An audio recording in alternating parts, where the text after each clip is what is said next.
UGC net paper 1 के full syllabus preparation में आज मैं हायर एजुकेशन सिस्टम यूनिट के 100 से भी ज़्यादा क्वेश्चंस आपके लिए लेकर आई हूँ। ये ऐसे सवाल हैं स्टूडेंट्स जो कि डेफिनेटली एज इट इज़ आपको आगे आने वाले एग्जाम में पूछे जा सकते हैं। PYQs आपके लिए बहुत ज़्यादा ज़रूरी है क्योंकि यहीं से आप लोगों को एक आइडिया मिलेगा कि किस लेवल के सवाल इस यूनिट से पूछे जा रहे हैं, लेटेस्ट पैटर्न में किस तरीके के सवाल बन रहे हैं। तो इस सीरीज से आप लोगों को आगे आने वाले एग्जाम में अच्छा स्कोर करने में बहुत ज़्यादा हेल्प मिलेगी।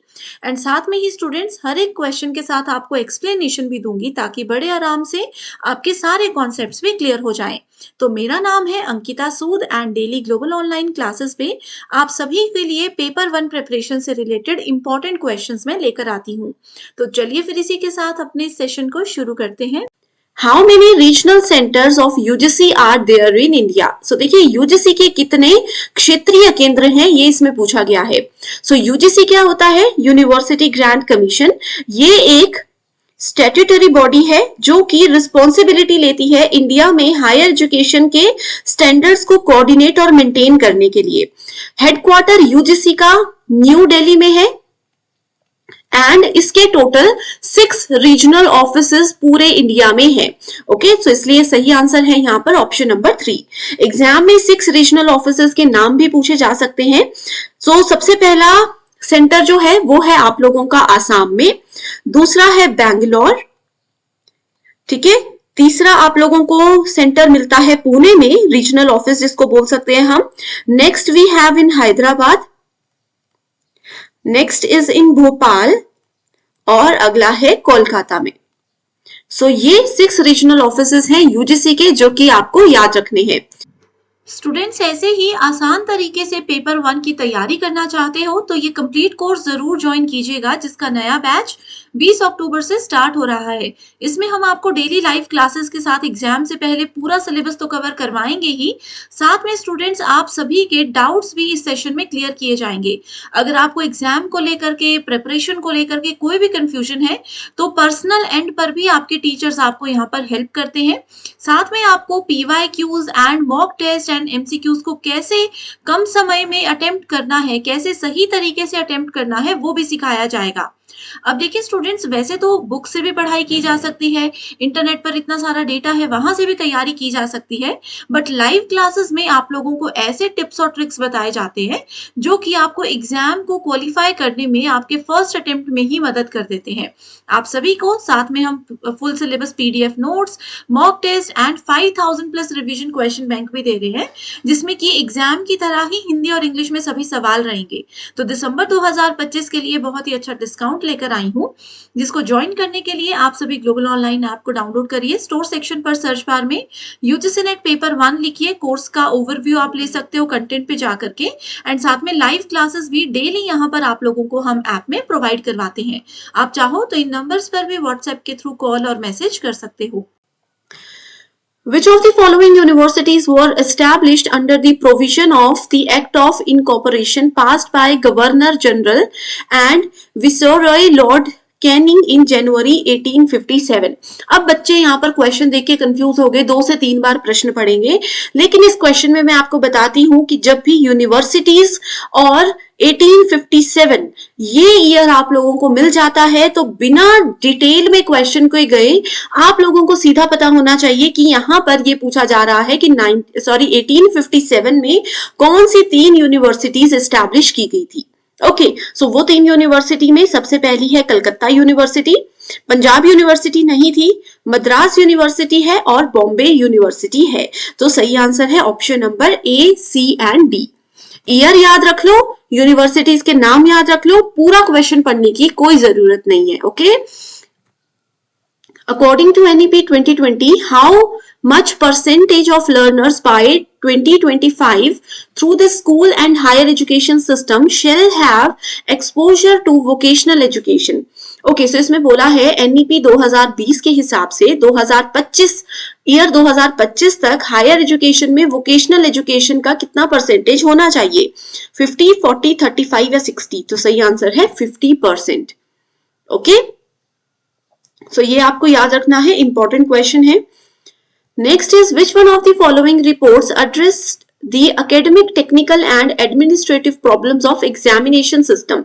So जितने भी examination systems हमारे इंडिया में है, उसके जितने भी एडमिनिस्ट्रेटिव प्रॉब्लम्स हैं, एग्जाम की जो टेक्निकल प्रॉब्लम्स है, एकेडमिक प्रॉब्लम्स है, उन सबको रिपोर्ट करने के लिए कौन सा सिस्टम बनाया गया है?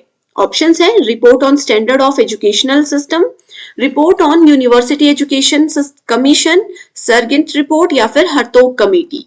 तो सही आंसर है option number 1, that is report on standard of the educational system, जो कि 1965 में बना था। तो देखो स्टूडेंट्स, ये जो कमेटीज हैं, खासतौर पे सर्गेंट कमेटी या सर्जेंट भी इसको बोलते हैं, और हरतोग कमेटी, इन कमेटीज पर और कमीशंस पर एक सेपरेट वीडियो में लेकर आऊंगी। फिलहाल अभी जो भी क्वेश्चंस में इनके नाम और ईयर आ रहे हैं, ये आप लोग नोट करते रहिए। Which committee was appointed by British government to survey on the growth of education in India?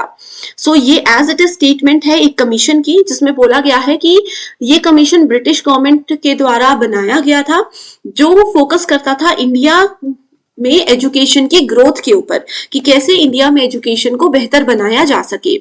Options हैं Chatfield commission, Floud commission, Butler commission या फिर हरतोग कमीशन। तो सही आंसर बहुत आसान है, दैट इज हरतोग कमीशन या हरतोग committee. The national assessment and accreditation council NAC is a constituent of UGC। इस क्वेश्चन में देखिए डायरेक्ट पूछा गया है कि जो NAC है, national assessment and accreditation council जो है, ये NAC UGC का ही एक पार्ट है। तो ये क्वेश्चन बिल्कुल सही है, NAC को UGC ने ही बनाया है, इसी का ये एक पार्ट है। स्टेटमेंट 2 बोलती है national board of accreditation NBA was established by UGC with the purpose of evaluating technical programs। सो इस वाली स्टेटमेंट की वजह से ये क्वेश्चन गलत हो गया कि टेक्निकल प्रोग्राम्स की इसमें बात की गई है। अब यहां पर एक क्वेश्चन मैं आप लोगों को देती हूं, चलिए बताना है मुझे कि UGC कब बना था। ये हमने देख लिया कि UGC का हेडक्वार्टर न्यू दिल्ली में है, 6 रीजनल ऑफिसेस हैं। ये मुझे बताइए कि UGC कौन से ईयर में एस्टैब्लिश किया गया था। ओके, एग्जाम में आ सकता है ये question as it is. Next question भी देखिए, कुछ कुछ इसी से रिलेटेड है। National board of accreditation was established by UGC, so it was not established by UGC। Okay, NBA को UGC ने एस्टैब्लिश नहीं किया था, NBA को AICTE ने एस्टैब्लिश किया था। ओके, तो ये गलत है। स्टेटमेंट 2 बोलती है national assessment and accreditation council was established bye AICTE। देखिए प्रीवियस क्वेश्चन में ही हमने पढ़ा था कि NAC को UGC ने एस्टैब्लिश किया था, तो इसलिए ये वाली स्टेटमेंट भी गलत है। तो इसीलिए स्टूडेंट्स मैं आपके लिए सेम क्वेश्चंस लेकर आई हूं, ताकि आपको पता चलता रहे कि कैसे वही क्वेश्चन को थोड़ा सा घुमाकर बार बार पूछा जाता है। Next is as per NEP 2020 for offering a 4-year integrated teacher preparation program, all teacher educational institutions will be required to convert multidisciplinary institutions by the year 2030। ठीक है, 4-year इंटीग्रेशन कोर्सेज जो आए हैं टीचर ट्रेनिंग के लिए, उसमें बोला गया है कि कितने ईयर तक, कौन से ईयर तक इनको ये अपने इंस्टीट्यूशंस को मल्टी डिसिप्लिनरी बनाना है, यानी कि बहुविषयक बनाना है। तो ये टारगेट उनको 2030 तक पूरा करना है। Next is find out the names of ancient Indian universities whose names are mentioned in NEP 2020। National education policy 2020 education को बेहतर बनाने का काम करती है, एंड इसमें प्राचीन भारतीय यूनिवर्सिटीज के नाम भी मेंशन किए गए हैं। तो वो कौन कौन सी हैं? नालंदा के बारे में बात की है, तक्षशिला, वल्लभी और विक्रमशिला, इनके नामों को एज इट इज याद रख लीजिए।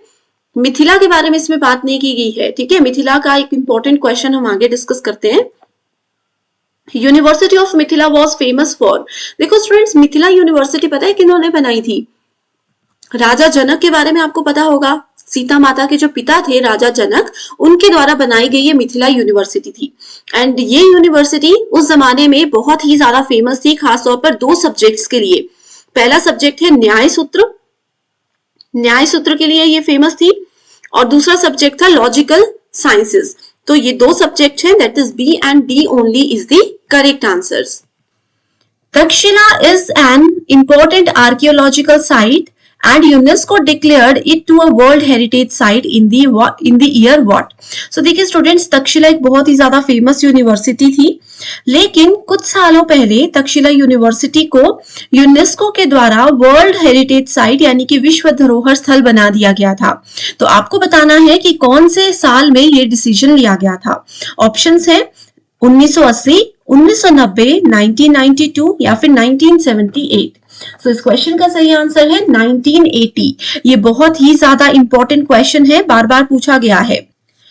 Which of the following universities were established in the year 1957? So 1957 एक बहुत इंपॉर्टेंट ईयर है यूनिवर्सिटीज को लेकर। इस समय पे 3 इंपॉर्टेंट यूनिवर्सिटीज का एस्टेब्लिश किया गया था। वो कौन कौन सी है? पहली है कलकत्ता यूनिवर्सिटी, दूसरी है बॉम्बे यूनिवर्सिटी और तीसरी है मद्रास यूनिवर्सिटी। इलाहाबाद यूनिवर्सिटी को 1957 में एस्टैब्लिश नहीं किया गया था। तो ये 3 चीजें आपको याद रखनी है, ठीक है। सो इसलिए आंसर है A, B and C, that is option number 2। As it is question बहुत बार आया है, राइट। सो 1957 और ये 3 यूनिवर्सिटीज याद रख लीजिए। नेक्स्ट क्वेश्चन है the famous grammarian Panini had his education at। so देखिए पाणिनि या पाणिनि जिनको आप बोलते हो, ये एक बहुत ही ज्यादा फेमस व्याकरण इन्होंने इंट्रोड्यूस किया था। इनकी एजुकेशन कौन सी यूनिवर्सिटी से हुई है?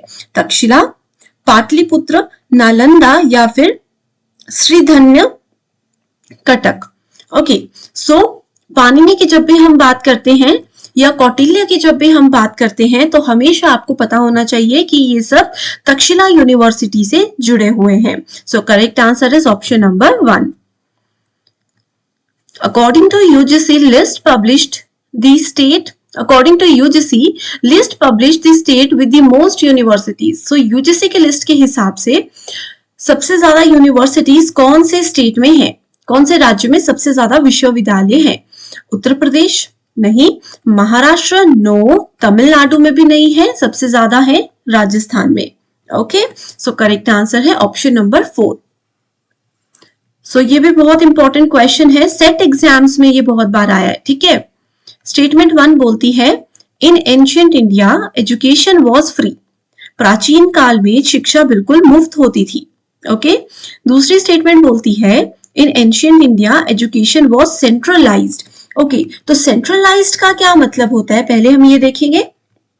सेंट्रलाइज्ड का मतलब होता है कि सिर्फ एक ही चीज पर एक बारी में फोकस किया जाता था, कि अगर आप लोग मान लीजिए यहाँ पर मेडिसिन की पढ़ाई करने आए हो तो एंशिएंट एजुकेशन के टाइम पर आपको सिर्फ मेडिसिन पढ़ाया जाएगा, इसके अलावा कुछ नहीं होगा, ठीक है। अगर आप तीरबाजी या कुछ सीखने आए हो तो उसके अलावा आपको कुछ नहीं सिखाया जाएगा। ये स्टेटमेंट 2 बोलती है, जो कि गलत है। सेंट्रलाइज्ड बिल्कुल भी नहीं होती थी, सब कुछ उस समय पे सिखाया जाता था स्टूडेंट्स को, एंड एजुकेशन बिल्कुल फ्री हुआ करती थी। एंड एजुकेशन के लिए स्कूल्स की जगह गुरुकुल हुआ करते थे, right. So first statement true है एंड सेकेंड स्टेटमेंट फॉल्स है, इनकरेक्ट है। तो सही आंसर आ गया ऑप्शन नंबर 3। स्टूडेंट्स, मैं उम्मीद करती हूँ आपको ये सेशंस बहुत पसंद आ रहे होंगे, आपके क्वेश्चंस के कॉन्सेप्ट्स क्लियर हो रहे हैं फटाफट से। अगर चाहते हो कि मैं ऐसी सीरीज को कंटिन्यू करूं तो मुझे जरूर कमेंट करके बताइए, एंड जो भी यूनिट अगली आप चाहते हो वो भी मैं लेकर आऊंगी, बस मुझे बता दीजिए। According to NEP 2020, the first vertical of higher education commission in India, which commission of India will be the what? So देखिए, पहले थोड़ा सा इसका एक बैकग्राउंड आपको बता देती हूँ। आप लोगों ने यूजीसी यूनिवर्सिटी ग्रांट कमीशन के बारे में सुना होगा। ये क्या करता था, यूनिवर्सिटीज को ग्रांट्स देता था। अब लेकिन यूजीसी को हटाकर उसकी जगह एक अम्ब्रेला टर्म, एक अम्ब्रेला कमीशन बना दिया गया है, जिसका नाम है higher education commission of India. इसके अंदर आपके 4 वर्टिकल्स हैं।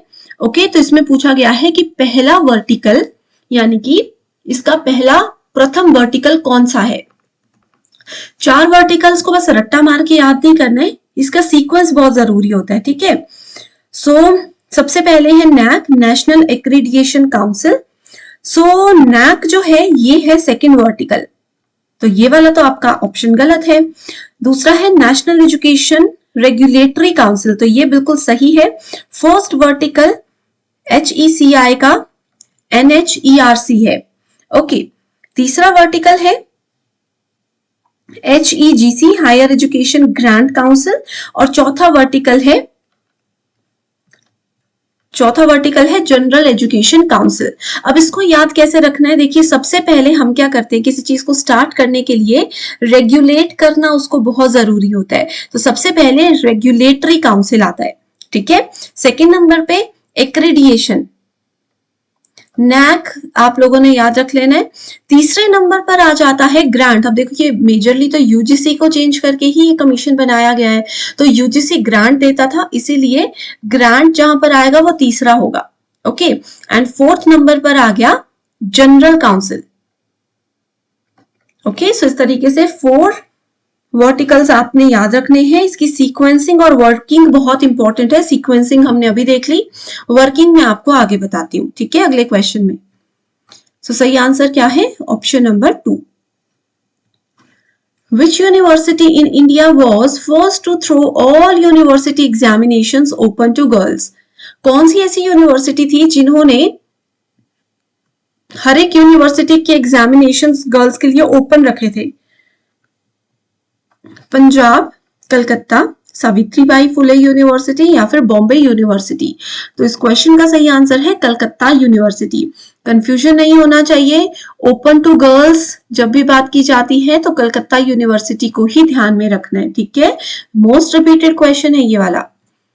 एज पर NEP 2020, चलिए अब एक काम करते हैं, एक होमवर्क दे रही हूं, बताइए मुझे NEP 2020 में NEP की फुल फॉर्म क्या है, एग्जाम के लिए बहुत इंपॉर्टेंट है, ठीक है। एज पर NEP 2020, ये होमवर्क का आंसर आप मुझे कहां दोगे, कमेंट करके दोगे, ठीक है। आपका जवाब सही है या गलत, ये मैं वहीं पर आपको रिप्लाई कर दूंगी।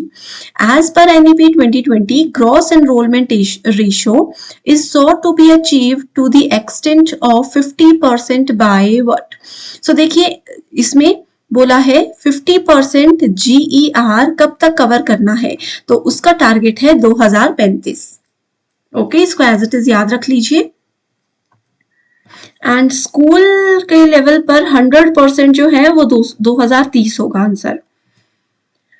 सो ये देखिए वर्टिकल से रिलेटेड ही क्वेश्चन है, यहाँ पर चारों वर्टिकल्स के नाम दिए, मैच करना है, ठीक है। सो फर्स्ट वर्टिकल मैंने क्या बताया, चीजों को रेगुलेट करना है, तो ए को हम सेकंड से मैच करेंगे और देखिए यहीं से हमें आंसर मिल गया, राइट। उसके बाद ग्रांट देने का काम तीसरा वर्टिकल करता है, सो ग्रांट कहां पर दी गई है, ऑप्शन नंबर, इसमें तो सी को हम फोर्थ से मैच करते हैं, ओके। सो यहाँ पर ऑप्शंस में थोड़ी सी गड़बड़ मुझे लग रही, ओके। यहाँ पर ये भी है ए का सेकंड, सी का फोर्थ, ठीक है। ये भी है था ई का सेकंड, सी का फोर्थ, और इस तरीके से आप लोग देख लीजिए, ये है आपका सही आंसर, ओके। अभी हमने डिस्कस किया था, देखिए सेम क्वेश्चन से अगर पहले कॉन्सेप्ट क्लियर थे तो ये क्वेश्चन आसान हो गया। इसी क्वेश्चन को और भी तरीकों से पूछा जा सकता है, बस बेस आपको क्लियर रखना है। Regulatory institutions as per NEP 2020 और उनकी रिस्पॉन्सिबिलिटीज, कुछ नहीं है, ये जो हमने अभी 4 वर्टिकल्स पढ़े, देखिए उन्हीं 4 वर्टिकल्स का नाम लिखा है, बस उनकी रिस्पॉन्सिबिलिटीज दूसरी तरफ लिखी गई है। तो इसका आंसर देख लेते हैं directly. National higher education regulatory council का काम है रेगुलेशन देना, ठीक है। तो अगर कुछ नहीं पता होता तो ये तो सबको पता ही था, रेगुलेशन देना इसका काम है। NAC का काम है एक्रेडिएशन देना, NA का मतलब ही यहाँ पर एक्रेडिएशन है। HEGC की का मतलब है फाइनेंसिंग से रिलेटेड, ग्रांट देना मतलब फाइनेंस से रिलेटेड प्रॉब्लम्स को या चीजों को हैंडल करना।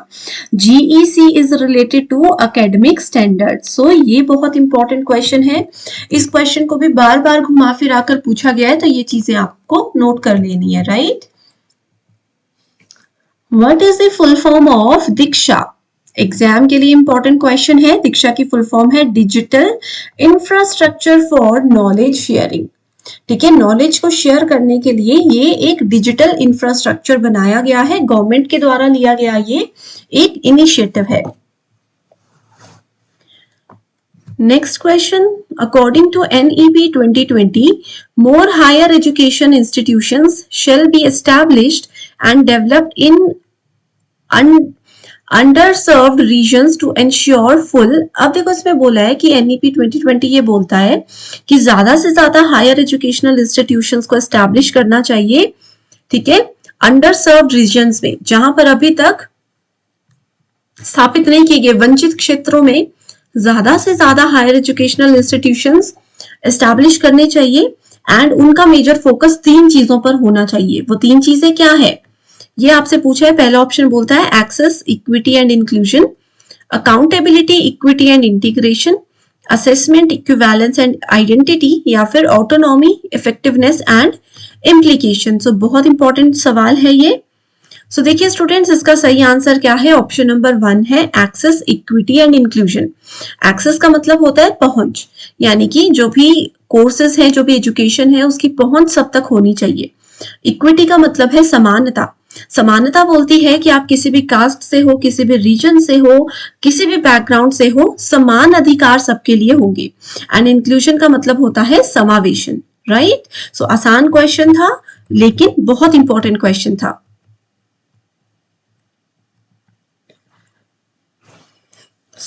अब देखो हम लोगों ने स्वयं पोर्टल पढ़ा है, ठीक है। स्वयं की फुल फॉर्म क्या होती है, study webs of active learning for young aspiring minds, ठीक है। स्वयं में हमारे पास 4 क्वाड्रेंट्स तो होते हैं एंड साथ ही 9 कोऑर्डिनेटर्स होते हैं। 9 कोऑर्डिनेटर्स क्या करते हैं, स्वयं के अंदर जितने भी कोर्सेज हैं, क्लास 9 से पोस्ट ग्रेजुएशन तक के जितने भी कोर्सेज हैं स्वयं के अंदर, उन सभी कोर्सेज को कोऑर्डिनेट करने, अब जैसे पोस्ट ग्रेजुएशन का कोई कोर्स है, उसके लिए एक अलग कोऑर्डिनेटर है। स्कूल लेवल की एजुकेशन है, उसको हैंडल करने के लिए एक अलग कोऑर्डिनेटर है। तो ऐसे 9 कोऑर्डिनेटर स्वयं के अंदर है। तो उनमें से 4 कोऑर्डिनेटर्स के नाम दिए हैं और उनकी रिस्पॉन्सिबिलिटीज दी हैं। ओके, सो देखते हैं क्या होगा इसका आंसर। सबसे पहले यूजीसी सीईसी।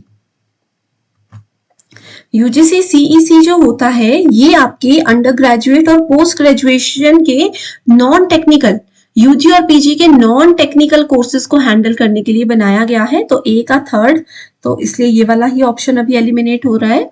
उसके बाद फिर हम देखते हैं NPTEL, NPTEL, national program on technology enhance learning. ये क्वेश्चन बहुत बार फुल फॉर्म इसकी एग्जाम में आई है, ठीक है। सो नेप्टेल हमें इंजीनियरिंग टेक्निकल कोर्सेज के एक्सेस के लिए रिस्पॉन्सिबल है। AICTE, all India council for technical education, is related to self-paced and lifelong learning courses। And last है इग्नू। इग्नू जो है वो सर्टिफिकेट कोर्सेज हमें देता है। तो सही आंसर है ऑप्शन नंबर 2। बहुत जरूरी क्वेश्चन है, याद रख लीजिए। इसके अलावा ये 4 कोऑर्डिनेटर्स हैं, एक्स्ट्रा 5 कोऑर्डिनेटर्स की भी रोल्स और रिस्पॉन्सिबिलिटीज अगर आपको जाननी है। ये देखिए स्टूडेंट्स, जून 2025 में जो एग्जाम हुआ था उसमें ये हमारे पेपर 1 के स्टूडेंट्स हैं, जिनके पेपर 1 की हेल्प से इजीली जेआरएफ इन्होंने क्वालिफाई किया है। आप सब यहाँ पर देख सकते हो, बहुत सारे स्टूडेंट्स हैं, सिर्फ 1-2 नहीं है। और सभी स्टूडेंट्स ऐसे हैं जिन्होंने सिर्फ और सिर्फ पेपर 1 पर थोड़ा ज्यादा फोकस किया और 2 से 3 महीने के अंदर अपने एग्जामिनेशन को फर्स्ट अटेम्प्ट में क्वालिफाई किया। आप यहाँ पर सभी स्टूडेंट्स के रिजल्ट देख सकते हो। आप भी अगर हमारा कोर्स ज्वाइन करते हो तो आपको भी ऐसे ही एक व्हाट्सएप ग्रुप में ऐड किया जाता है, जहां पर स्टूडेंट्स के डाउट भी डिस्कस किए जाएंगे, उनको डेली नोट्स भी प्रोवाइड करवाए जाएंगे, डेली बेसिस पे एमसीक्यूज भी दिए जाएंगे। तो आप सभी स्टूडेंट्स ये रिव्यूज स्टूडेंट्स के देख सकते हो, आपके सामने सभी के जून 2025 और दिसंबर 2024 के रिजल्ट्स हमने रखे हुए हैं। Which of the following are the central universities of India? Okay, so देखो आप लोगों को ये भी जानना जरूरी है कि टोटल कितनी यूनिवर्सिटीज है। अब रिसेंट जो 2023 में डेटा आया था उसके हिसाब से हमारे पूरे देश में कितनी टोटल यूनिवर्सिटीज है, ये नंबर है 1114। 1114 टोटल यूनिवर्सिटीज है, जिसको डिवाइड किया गया है सेंट्रल में, स्टेट में, डीम्ड में और प्राइवेट में, ठीक है। वो सबके नंबर्स ऑलरेडी मैं टेलीग्राम में शेयर कर चुकी हूँ, उसको आप लोग जरूर देख लेना। सो इस क्वेश्चन में देखिए सेंट्रल यूनिवर्सिटीज के नाम पूछे गए हैं। सो सबसे पहला जो ऑप्शन है हमारे पास, ये बोलता है, इसको ध्यान से देखते हैं। सबसे पहले नागालैंड यूनिवर्सिटी, ये सेंट्रल यूनिवर्सिटी है। ओके, आचार्य नागार्जुन यूनिवर्सिटी नहीं है सेंट्रल, सिक्किम यूनिवर्सिटी भी सेंट्रल है, मणिपुर यूनिवर्सिटी भी सेंट्रल है, बट गुवाहाटी नहीं है. So A, C and D, that is option number 2 here is the correct answer. Next question, statement 1 बोलती है the purpose of higher education is to promote critical and creative thinking abilities among students. इसमें बोला है कि higher education का main उद्देश्य ये है कि वो बच्चों में आलोचनात्मक और रचनात्मक सोच को बढ़ावा देते हैं. ठीक है, उनको डीप लर्निंग, रट्टा नहीं मारना है, बस डीप लर्निंग के बारे में बच्चों को सिखाया जाता है. तो बिल्कुल सही है पहली स्टेटमेंट. सेकेंड बोलती है deemed universities can design their own syllabus and course work but can not grant degrees. अगर कोई यूनिवर्सिटी डिग्री नहीं ग्रांट कर सकती तो उसका क्या फायदा. तो इसलिए ये स्टेटमेंट गलत है. यहां तक ये स्टेटमेंट सही थी कि अपना कोर्स, अपना सिलेबस वो डिजाइन कर सकते हैं, यहां तक स्टेटमेंट सही थी, बट यहां इस पॉइंट की वजह से गलत हो गई. तो first is true and second is false. In the context of higher education, National Education Policy 2020, that is NEP 2020 has emphasized the need for. NEP 2020 ने एक बहुत इंपॉर्टेंट मुद्दे के बारे में बात की थी. उन्होंने एक बात पर बल दिया था, जो क्या है, जो है इंटरनेशनलाइजेशन, अंतरराष्ट्रीयकरण. किसमें? एजुकेशन में. NEP 2020 ने बोला था कि हायर एजुकेशन को अंतरराष्ट्रीयकरण करना इसका बहुत जरूरी है, कि इंटरनेशनल लेवल की एजुकेशन हमारे कंट्री में बच्चों को मिलनी चाहिए.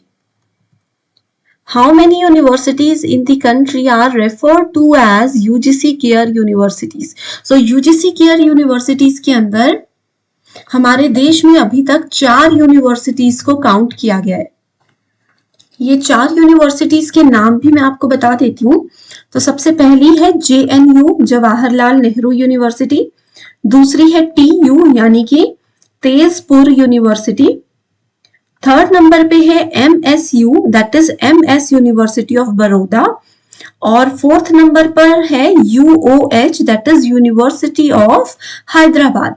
तो इसको नोट कर लीजिए, ये 4 नाम है. आप लोगों से एग्जाम में ये जो है नाम थोड़ा घुमा फिरा कर भी पूछे जा सकते हैं. ठीक है, सो JNU, तेजपुर यूनिवर्सिटी, MSU का मतलब मैंने आपको क्या बताया, MS यूनिवर्सिटी ऑफ बड़ौदा जो कि गुजरात में है, एंड यूनिवर्सिटी ऑफ हैदराबाद. अब एक और सवाल पूछा जाता है कि UGC केयर की फुल फॉर्म क्या है. UGC का मतलब तो है यूनिवर्सिटी ग्रांट कमीशन. ठीक है, अब केयर की फुल फॉर्म भी है यहां पर, वो है consortium for academic and research ethics.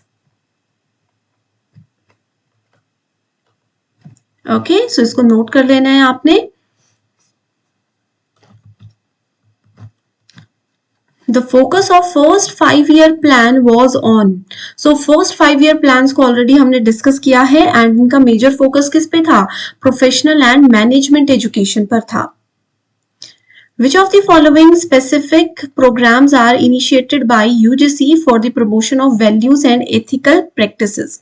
So UGC के द्वारा कुछ programs को initiate किया गया था जो कि major focus कर रहे थे values यानी कि मूल्य और नैतिक प्रथाओं के ऊपर. इसमें देखते हैं ऑप्शन. सबसे पहला ऑप्शन आपको बोलता है जीवन कौशल, ये भी बिल्कुल सही है. ठीक है, एक तो जीवन कौशल है, दूसरा है दीक्षारंभ, ये भी बिल्कुल सही है. विश्व भारत नहीं है. गुरु दक्षता, ये भी बिल्कुल सही है. और विश्व दर्शन नहीं है. तो A, B एंड D आप देखोगे करेक्ट आंसर आ गया option number 4. Which of the following are the state universities of India? तो देखिए सेंट्रल यूनिवर्सिटीज के साथ साथ स्टेट यूनिवर्सिटीज भी इंपॉर्टेंट है. Okay, so Sardar Patel university बिल्कुल सही, Acharya Nagarjuna university and Guwahati university, ये 3 है स्टेट. सिक्किम क्या है? सेंट्रल है, हमने अभी अभी पढ़ा था. तो A, C and D is the correct answer. Takshashila was one of the chief centers for imparting what? So देखिए तक्षशिला यूनिवर्सिटी आपने सुना है बहुत फेमस यूनिवर्सिटी थी. वो यूनिवर्सिटी सबसे ज्यादा फेमस किस चीज के लिए थी? ये इस क्वेश्चन में पूछा है. ऑप्शंस है veterinary science, trade and commerce, international relations या फिर मेडिकल साइंस एंड सर्जरी. सो देखिए स्टूडेंट्स, तक्षशिला यूनिवर्सिटी पहले इंडिया में होती थी बट अभी पाकिस्तान में है, एंड 1980 के बाद से यूनेस्को ने इसको वर्ल्ड हेरिटेज साइट बना दिया है, राइट। एंड ये यूनिवर्सिटी उस समय में मेडिकल साइंस और सर्जरी के लिए बहुत ही ज्यादा फेमस थी। आप लोगों ने चरक का नाम सुना होगा, ठीक है, चरक का नाम सुना होगा। चरक जो है आयुर्वेदा में उनका बहुत बड़ा कंट्रीब्यूशन है, एंड वो तक्षशिला के ही एक स्टूडेंट रहे हैं। Which of the following recommended the establishment of national universities in India? Okay, so different commissions के नाम आपके सामने दिए गए हैं। तो इसमें पूछा है कि नेशनल यूनिवर्सिटीज इन इंडिया यानी कि भारत में राष्ट्रीय विश्वविद्यालयों की स्थापना की सिफारिश किसने की थी? Kothari commission, Radhakrishnan knowledge commission या फिर यशपाल कमीशन? सो इस क्वेश्चन का सही आंसर है option number 3, that is knowledge commission. Okay, अब ये भी जानना जरूरी है कि कौन से ईयर में ये रिकमेंडेशन दिया गया था। सो नॉलेज कमीशन ने सन 2006 में ये रिकमेंडेशन सबमिट करवाया था। इसके अंदर और भी ज्यादा रिकमेंडेशंस दिए गए थे, उनको हम अभी डिटेल में नहीं पढ़ेंगे। एंड नॉलेज कमीशन क्या था? ये एक थिंक टैंक है, इंडियन थिंक टैंक इसको बोला जाता है, जो कि 13 जून 2005 को prime minister of India Manmohan Singh ji उस वक्त प्राइम मिनिस्टर होते थे, उनके द्वारा इसको कॉन्स्टिट्यूट किया गया था। ओके स्टूडेंट्स, अगर आप लोगों ने बाकी के कमीशन जैसे कोठारी, राधाकृष्णन, यशपाल कमीशन के बारे में अभी तक नहीं पढ़ा है एंड आप चाहते हो कि इस पे एक डिटेल्ड वीडियो में लेकर आऊं, तो मुझे कमेंट कर दीजिए, मैं जरूर आपके लिए जल्दी से जल्दी वो वीडियो लेकर आऊंगी। मोस्ट इंपॉर्टेंट क्वेश्चन है, what is the full form of NHERC? सो हम लोगों ने पहले पढ़ा है कि यूजीसी को बदलकर अभी एक कमीशन बना दिया गया है जिसके 4 वर्टिकल्स हैं। उसमें से सबसे पहला वर्टिकल NHERC है। इसकी फुल फॉर्म क्या है? National higher education review council? No. National higher education repository council? ये भी नहीं है। National higher education regulatory council या फिर national higher education regulatory complex? So देखिए, मैंने आप लोगों को बताया था कि सबसे पहला काम यूजीसी की जगह पर उसको रेगुलेट करना हुआ है। सो रेगुलेटरी तो सही है, लेकिन ये काउंसिल होगा, कॉम्प्लेक्स नहीं होगा। तो सही आंसर आ गया option number 3। Which of the following characteristics pertain to non conventional learning, यानी कि गैर पारंपरिक शिक्षा से संबंधित यहाँ पर विशेषताएं आप लोगों को ढूंढनी है। On campus education with fixed time, इसमें बोला जा रहा है कि कैंपस में ही आप लोगों की फिक्स टाइम, फिक्स शेड्यूल को लेकर के क्लासेस ली जाती थी, एजुकेशन दी जाती थी। नो। टीचर सेंटर्ड लर्निंग नहीं होती थी। नॉन कन्वेंशनल, देखिए कन्वेंशनल मतलब पुराने जमाने की एजुकेशन, उस वक्त strict time table, strict rules को फॉलो किया जाता था, टीचर सेंटर्ड मेथड यूज किए जाते थे। नॉन कन्वेंशनल का मतलब है जो अभी एजुकेशन है, अभी की एजुकेशन लर्नर सेंटर्ड मानी गई है, ठीक है। रिक्वायरमेंट ऑफ रेगुलर अटेंडेंस ऐसा भी कुछ नहीं है, एंड नो फिक्स्ड करिकुलम। अब नॉन कन्वेंशनल लर्निंग में कोई भी निश्चित पाठ्यक्रम नहीं ऐड किया गया है, राइट। बहुत ही स्टूडेंट फ्रेंडली एजुकेशन सिस्टम अभी बना दिया गया है ताकि स्टूडेंट एजुकेशन को बर्डन ना समझे। In India, much of the central government expenditure on general higher education is routed through. So it is routed through Natural Council of Teacher Education. No, ऐसा कुछ भी नहीं है। All India Council for Technical Education, जिसको हम AICTE के नाम से जानते हैं, जनरल हायर एजुकेशन की बात की है, ठीक है। ये भी नहीं होगा। UGC, ये है आपका सही answer, that is university grant commission. Next question है, the recommendation that no student should be allowed to specialize in teaching a subject unless he had it in BA BSc was made by। तो बहुत important question है ये, ठीक है। इसमें बोला गया है कि किसी भी छात्र को किसी विषय को पढ़ाने में विशेषज्ञता की अनुमति नहीं दी जाती जब तक कि उन्होंने BA और BSc में स्पेशलाइज्ड एजुकेशन ना ली हो। ये रिकमेंडेशन किनके द्वारा दी गई थी? सो ये दी गई थी आपके एजुकेशन कमीशन, जो कि 1964 से 66 के बीच में चला था। इस कमीशन के द्वारा ये रिकमेंडेशन दी गई थी। तो देखो स्टूडेंट्स, बाकी के जो भी कमीशन है, मैंने आपको एक बार पहले भी बताया है, नहीं पढ़ी है, डिटेल्ड वीडियो चाहिए तो मुझे बता दो। तो कौन से कमेटी कब बनी थी, ईयर ऑफ एस्टैब्लिशमेंट क्या है, आगे इस कमेटी ने क्या क्या रिकमेंडेशन दिए थे, इस कमेटी के क्या क्या वर्किंग प्रोटोकॉल्स है, इस कमेटी को क्यों और किसने बनाया गया था, क्या इसके टारगेट्स थे, ये सब आपको पता होना चाहिए। ओके, नेक्स्ट है UGC is established for. So UGC university grant commission को क्यों एस्टैब्लिश किया गया था? रिसर्च और इनोवेशन, हायर एजुकेशन में रिसर्च और इनोवेशन को प्रमोट करने के लिए। ओके, ये नहीं है, ठीक है। Coordination, determination and maintenance of standard of university education, university education के स्टैंडर्ड्स को मेंटेन करने के लिए, बिल्कुल सही है। तीसरा बोलता है increasing access to higher education in country, हर बच्चा हायर एजुकेशन अपनी पूरी करे, ये यूजीसी का काम नहीं है। Disbursing grants to the university, देखिए यूजीसी का नाम ही ग्रांट कमीशन है, तो ये ग्रांट्स तो देता ही है। अगला है serving as a vital link between union and state government and institutions of higher learning, union government या स्टेट गवर्नमेंट के जितने भी इंस्टीट्यूशंस हैं उनके बीच में एक लिंक प्रोवाइड ही हमें करवाता है। ओके, तो सही आंसर है B, D and E only. बहुत बार ये वाला क्वेश्चन एज इट इज आया है, तो इसको आप लोग पढ़ लीजिए, जितनी बार हो सकता है समझ लीजिए अच्छे से चीजों को। In context of higher education, honourable Supreme Court directed which of the following national body organization to frame and prescribe a course in environment education? Okay, higher education में environment education के बारे में किन्होंने recommend किया था? UGC, NCTE, NCERT या फिर AICTE? चलिए question आपको यहाँ पर होमवर्क के लिए मैं दे रही हूँ। यूजीसी की फुल फॉर्म तो सबको पता है, यूनिवर्सिटी ग्रांट कमीशन। एनसीटीई की फुल फॉर्म बताओ, एग्जाम में आती है एनसीटीई की फुल फॉर्म, ठीक है। सो इस क्वेश्चन का सही आंसर तो है यूजीसी। सुप्रीम कोर्ट को एनवायरमेंट एजुकेशन के लिए जो भी बात हुई थी वो यूजीसी ने दी थी। नेक्स्ट क्वेश्चन है the main reason for low enrolment in vocational education courses in India. अब देखो सरकार ने वोकेशनल एजुकेशन स्टार्ट की है, जिसमें बच्चों को ना सिर्फ बुक में जो है वो पढ़ाया जाता है, बल्कि उनको रियल लाइफ में एक्चुअल में जॉब का क्या एनवायरमेंट रहता है वो सब चीजें 9th क्लास से पढ़ाई जाती है, ठीक है। बट उसमें कम बच्चों की एनरोलमेंट अभी तक है। क्यों? क्योंकि उसका फीस ज्यादा है। लैक ऑफ एडिक्वेट इंफ्रास्ट्रक्चर, क्योंकि उसमें इंफ्रास्ट्रक्चर और फैसिलिटीज इतनी ज्यादा अभी तक नहीं दी जा रही है। ऐसा भी कुछ नहीं है, फैसिलिटीज पूरी दी जा रही है। आप किसी भी गवर्नमेंट स्कूल में जाकर देखिए। Unavailability of large number of vocational courses, काफी ज्यादा वोकेशनल कोर्सेज अभी तो हैं, तो ये भी गलत है।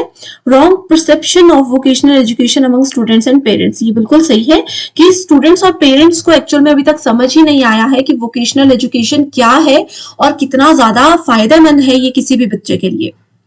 Next is in its formative years which university had taken to the strategy of adopting multimedia instructions through Gyanvani and ज्ञान दर्शन।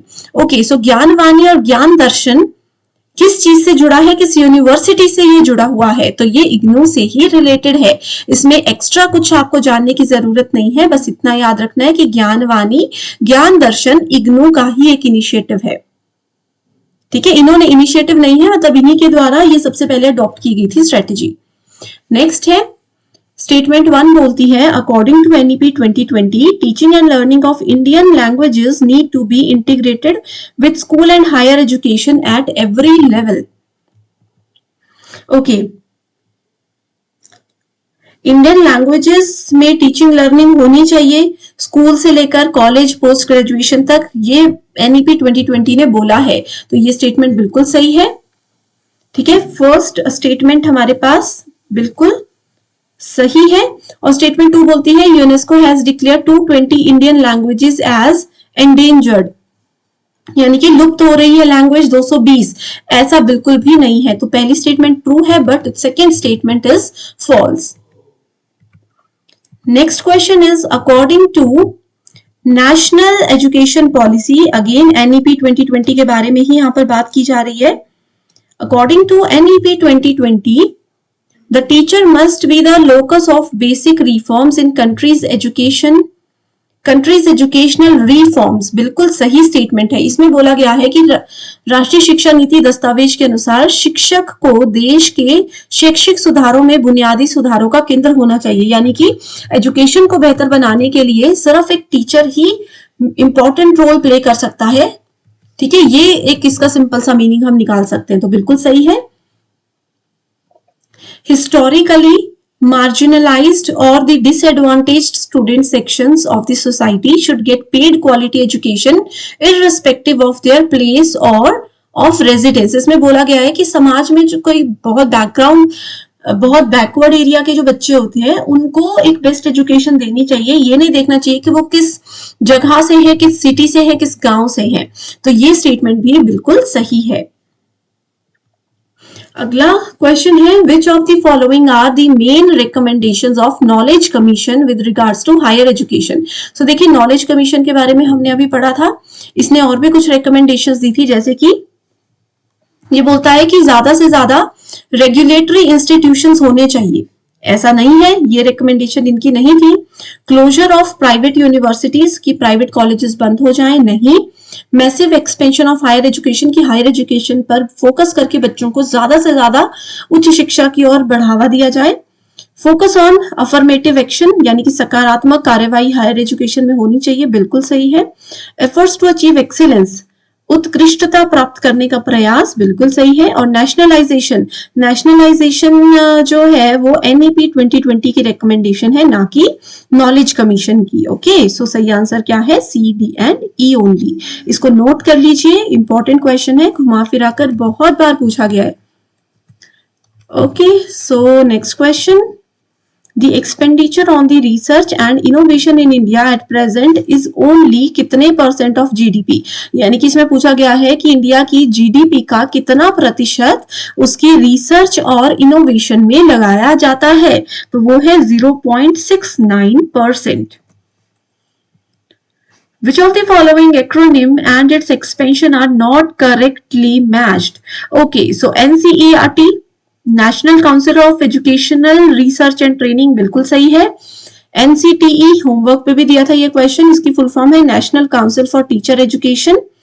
ठीक है, जैसे BEd वगैरह होते हैं हमारे, वो सब NCTE के अंदर आते हैं। अगला है ICAR, Indian council for applied research, no. AICTE, all India council for technical education. So इस क्वेश्चन में सही आंसर इनकरेक्टली मैच, यानी कि ICAR की गलत डेफिनेशन है। ठीक है, गलत फुल फॉर्म बताई गई है यहाँ पर, तो सही फुल फॉर्म क्या होगी इसकी? इसकी फुल फॉर्म है Indian council of agricultural research. Applied research नहीं है, एग्रीकल्चरल रिसर्च है, राइट। स्टूडेंट्स, मैं उम्मीद करती हूँ कि आपको सारे क्वेश्चंस बहुत अच्छे से क्लियर हो रहे हैं। कहीं पर भी कोई डाउट है आप मुझे जरूर बता दीजिए, एंड अगर चाहते हो कि मैं कंटिन्यू करूं इस सीरीज को, रोज ऐसे ही क्वेश्चंस आपके लिए लेकर आऊं, तो भी मुझे कमेंट करके बताइए, ताकि मैं मोटिवेटेड रहूं और अच्छे क्वेश्चंस आपके लिए लेकर आऊं। National council of rural institutes NCRI is a registered autonomous society fully funded by central government. ठीक है, देखो डिटेल में नहीं जाना, बस ये समझना है कि इसमें पूछा है NCRI कहां पर स्थित है। ठीक है, कहां पर है ये है आपका हैदराबाद, तो सही आंसर है ऑप्शन नंबर 1। ये एक रजिस्टर्ड ऑटोनॉमस सोसाइटी है जो कि सेंट्रल गवर्नमेंट इसको पूरा फंड प्रोवाइड करवाती है।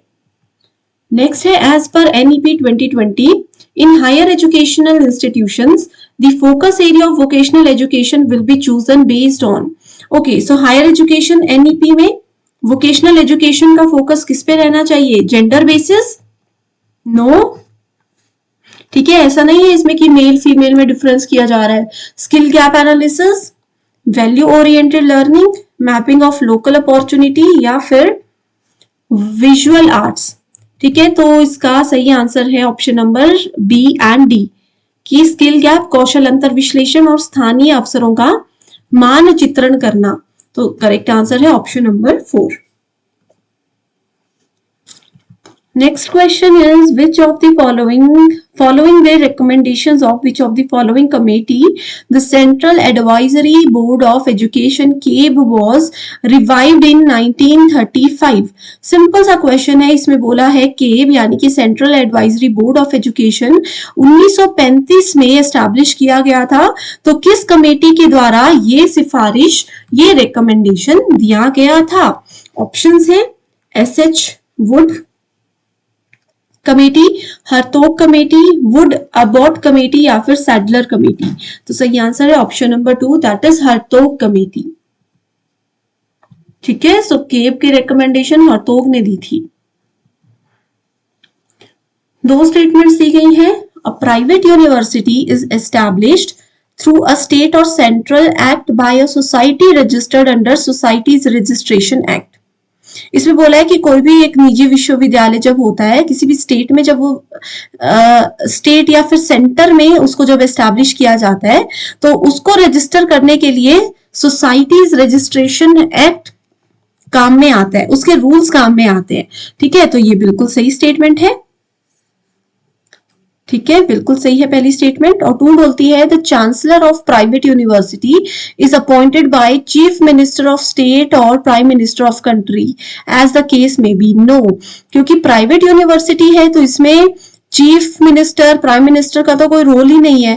ठीक है, तो इसलिए फर्स्ट स्टेटमेंट ट्रू है बट सेकेंड स्टेटमेंट गलत है, तो ये है आपका सही answer. Next question statement based है। It is said that in the early Vedic period, women had equal rights to get any type of education. वैदिक काल जो हुआ करता था, गुरुकुल वगैरह वाला पीरियड, उस समय पे बोला जा रहा है कि विमेन को पूरा अधिकार था, बराबर एजुकेशन के राइट्स उस समय हुआ करते थे। ठीक है, तो ये बिल्कुल सही स्टेटमेंट है आप लोगों के सामने। ठीक है, ये स्टेटमेंट बिल्कुल सही है। दूसरी स्टेटमेंट में बोला है in the last phase of Vedic period as there were no separate gurukuls for girls of age 12 years and above, they should not receive higher education.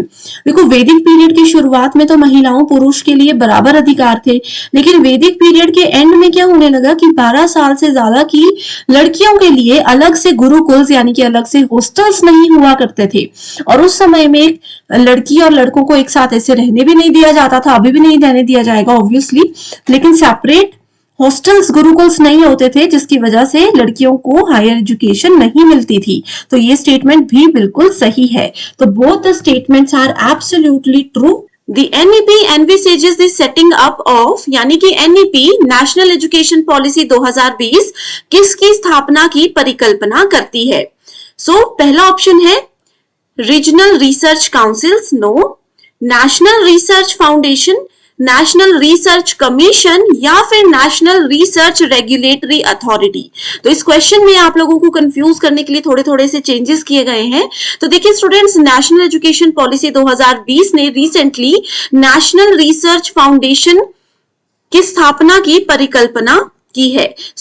NRF इसको हम बोल सकते हैं। अब आपको बताती हूं कि NRF क्या होता है। बेसिकली NRF एक बिल है जिसको रिसेंटली इंडियन यूनियन कैबिनेट ने अप्रूव किया है। इस अप्रूवल के पीछे एक सबसे बड़ा फायदा ये है कि इसकी वजह से हमारी कंट्री में जितनी भी साइंटिफिक रिसर्चेस होती थी उन सभी को एक बेहतर, हम बोल सकते हैं कि राह मिल रही है, उन सभी को एक अच्छे लेवल पर ले जाया जा सकता है। ओके, एंड इसके साथ ही जब हम NEP की बात करते हैं तो इसके कुछ इंपॉर्टेंट गोल्स होते हैं, जैसे कि ये इंटरडिसिप्लिनरी रिसर्च पर फोकस करेगा। ये इंटरडिसिप्लिनरी रिसर्च पर फोकस करेगा। साथ ही रिसर्च में जो डुप्लीकेसी होती है, जो प्लेजरिज्म होता है, उसको भी रिड्यूस या उसको भी मिनिमाइज करने में NRF बहुत ज्यादा मदद कर सकता है। Which of the following are the advantages of distance education system? Okay, so distance education system तो सभी को पता है, इसके बहुत सारे एडवांटेजेस भी होते हैं जिससे रिलेटेड क्वेश्चन यहाँ पर पूछा गया है। फ्री एजुकेशन फॉर ऑल, क्या डिस्टेंस एजुकेशन सबके लिए मुफ्त होती है? बिल्कुल भी नहीं होती, फीस तो देनी होती है ना। जैसे आप लोगों ने सुना होगा बहुत से बच्चे इग्नू से कोर्सेज करते हैं, मास्टर्स करते हैं। ठीक है, तो फ्री एजुकेशन नहीं होती है।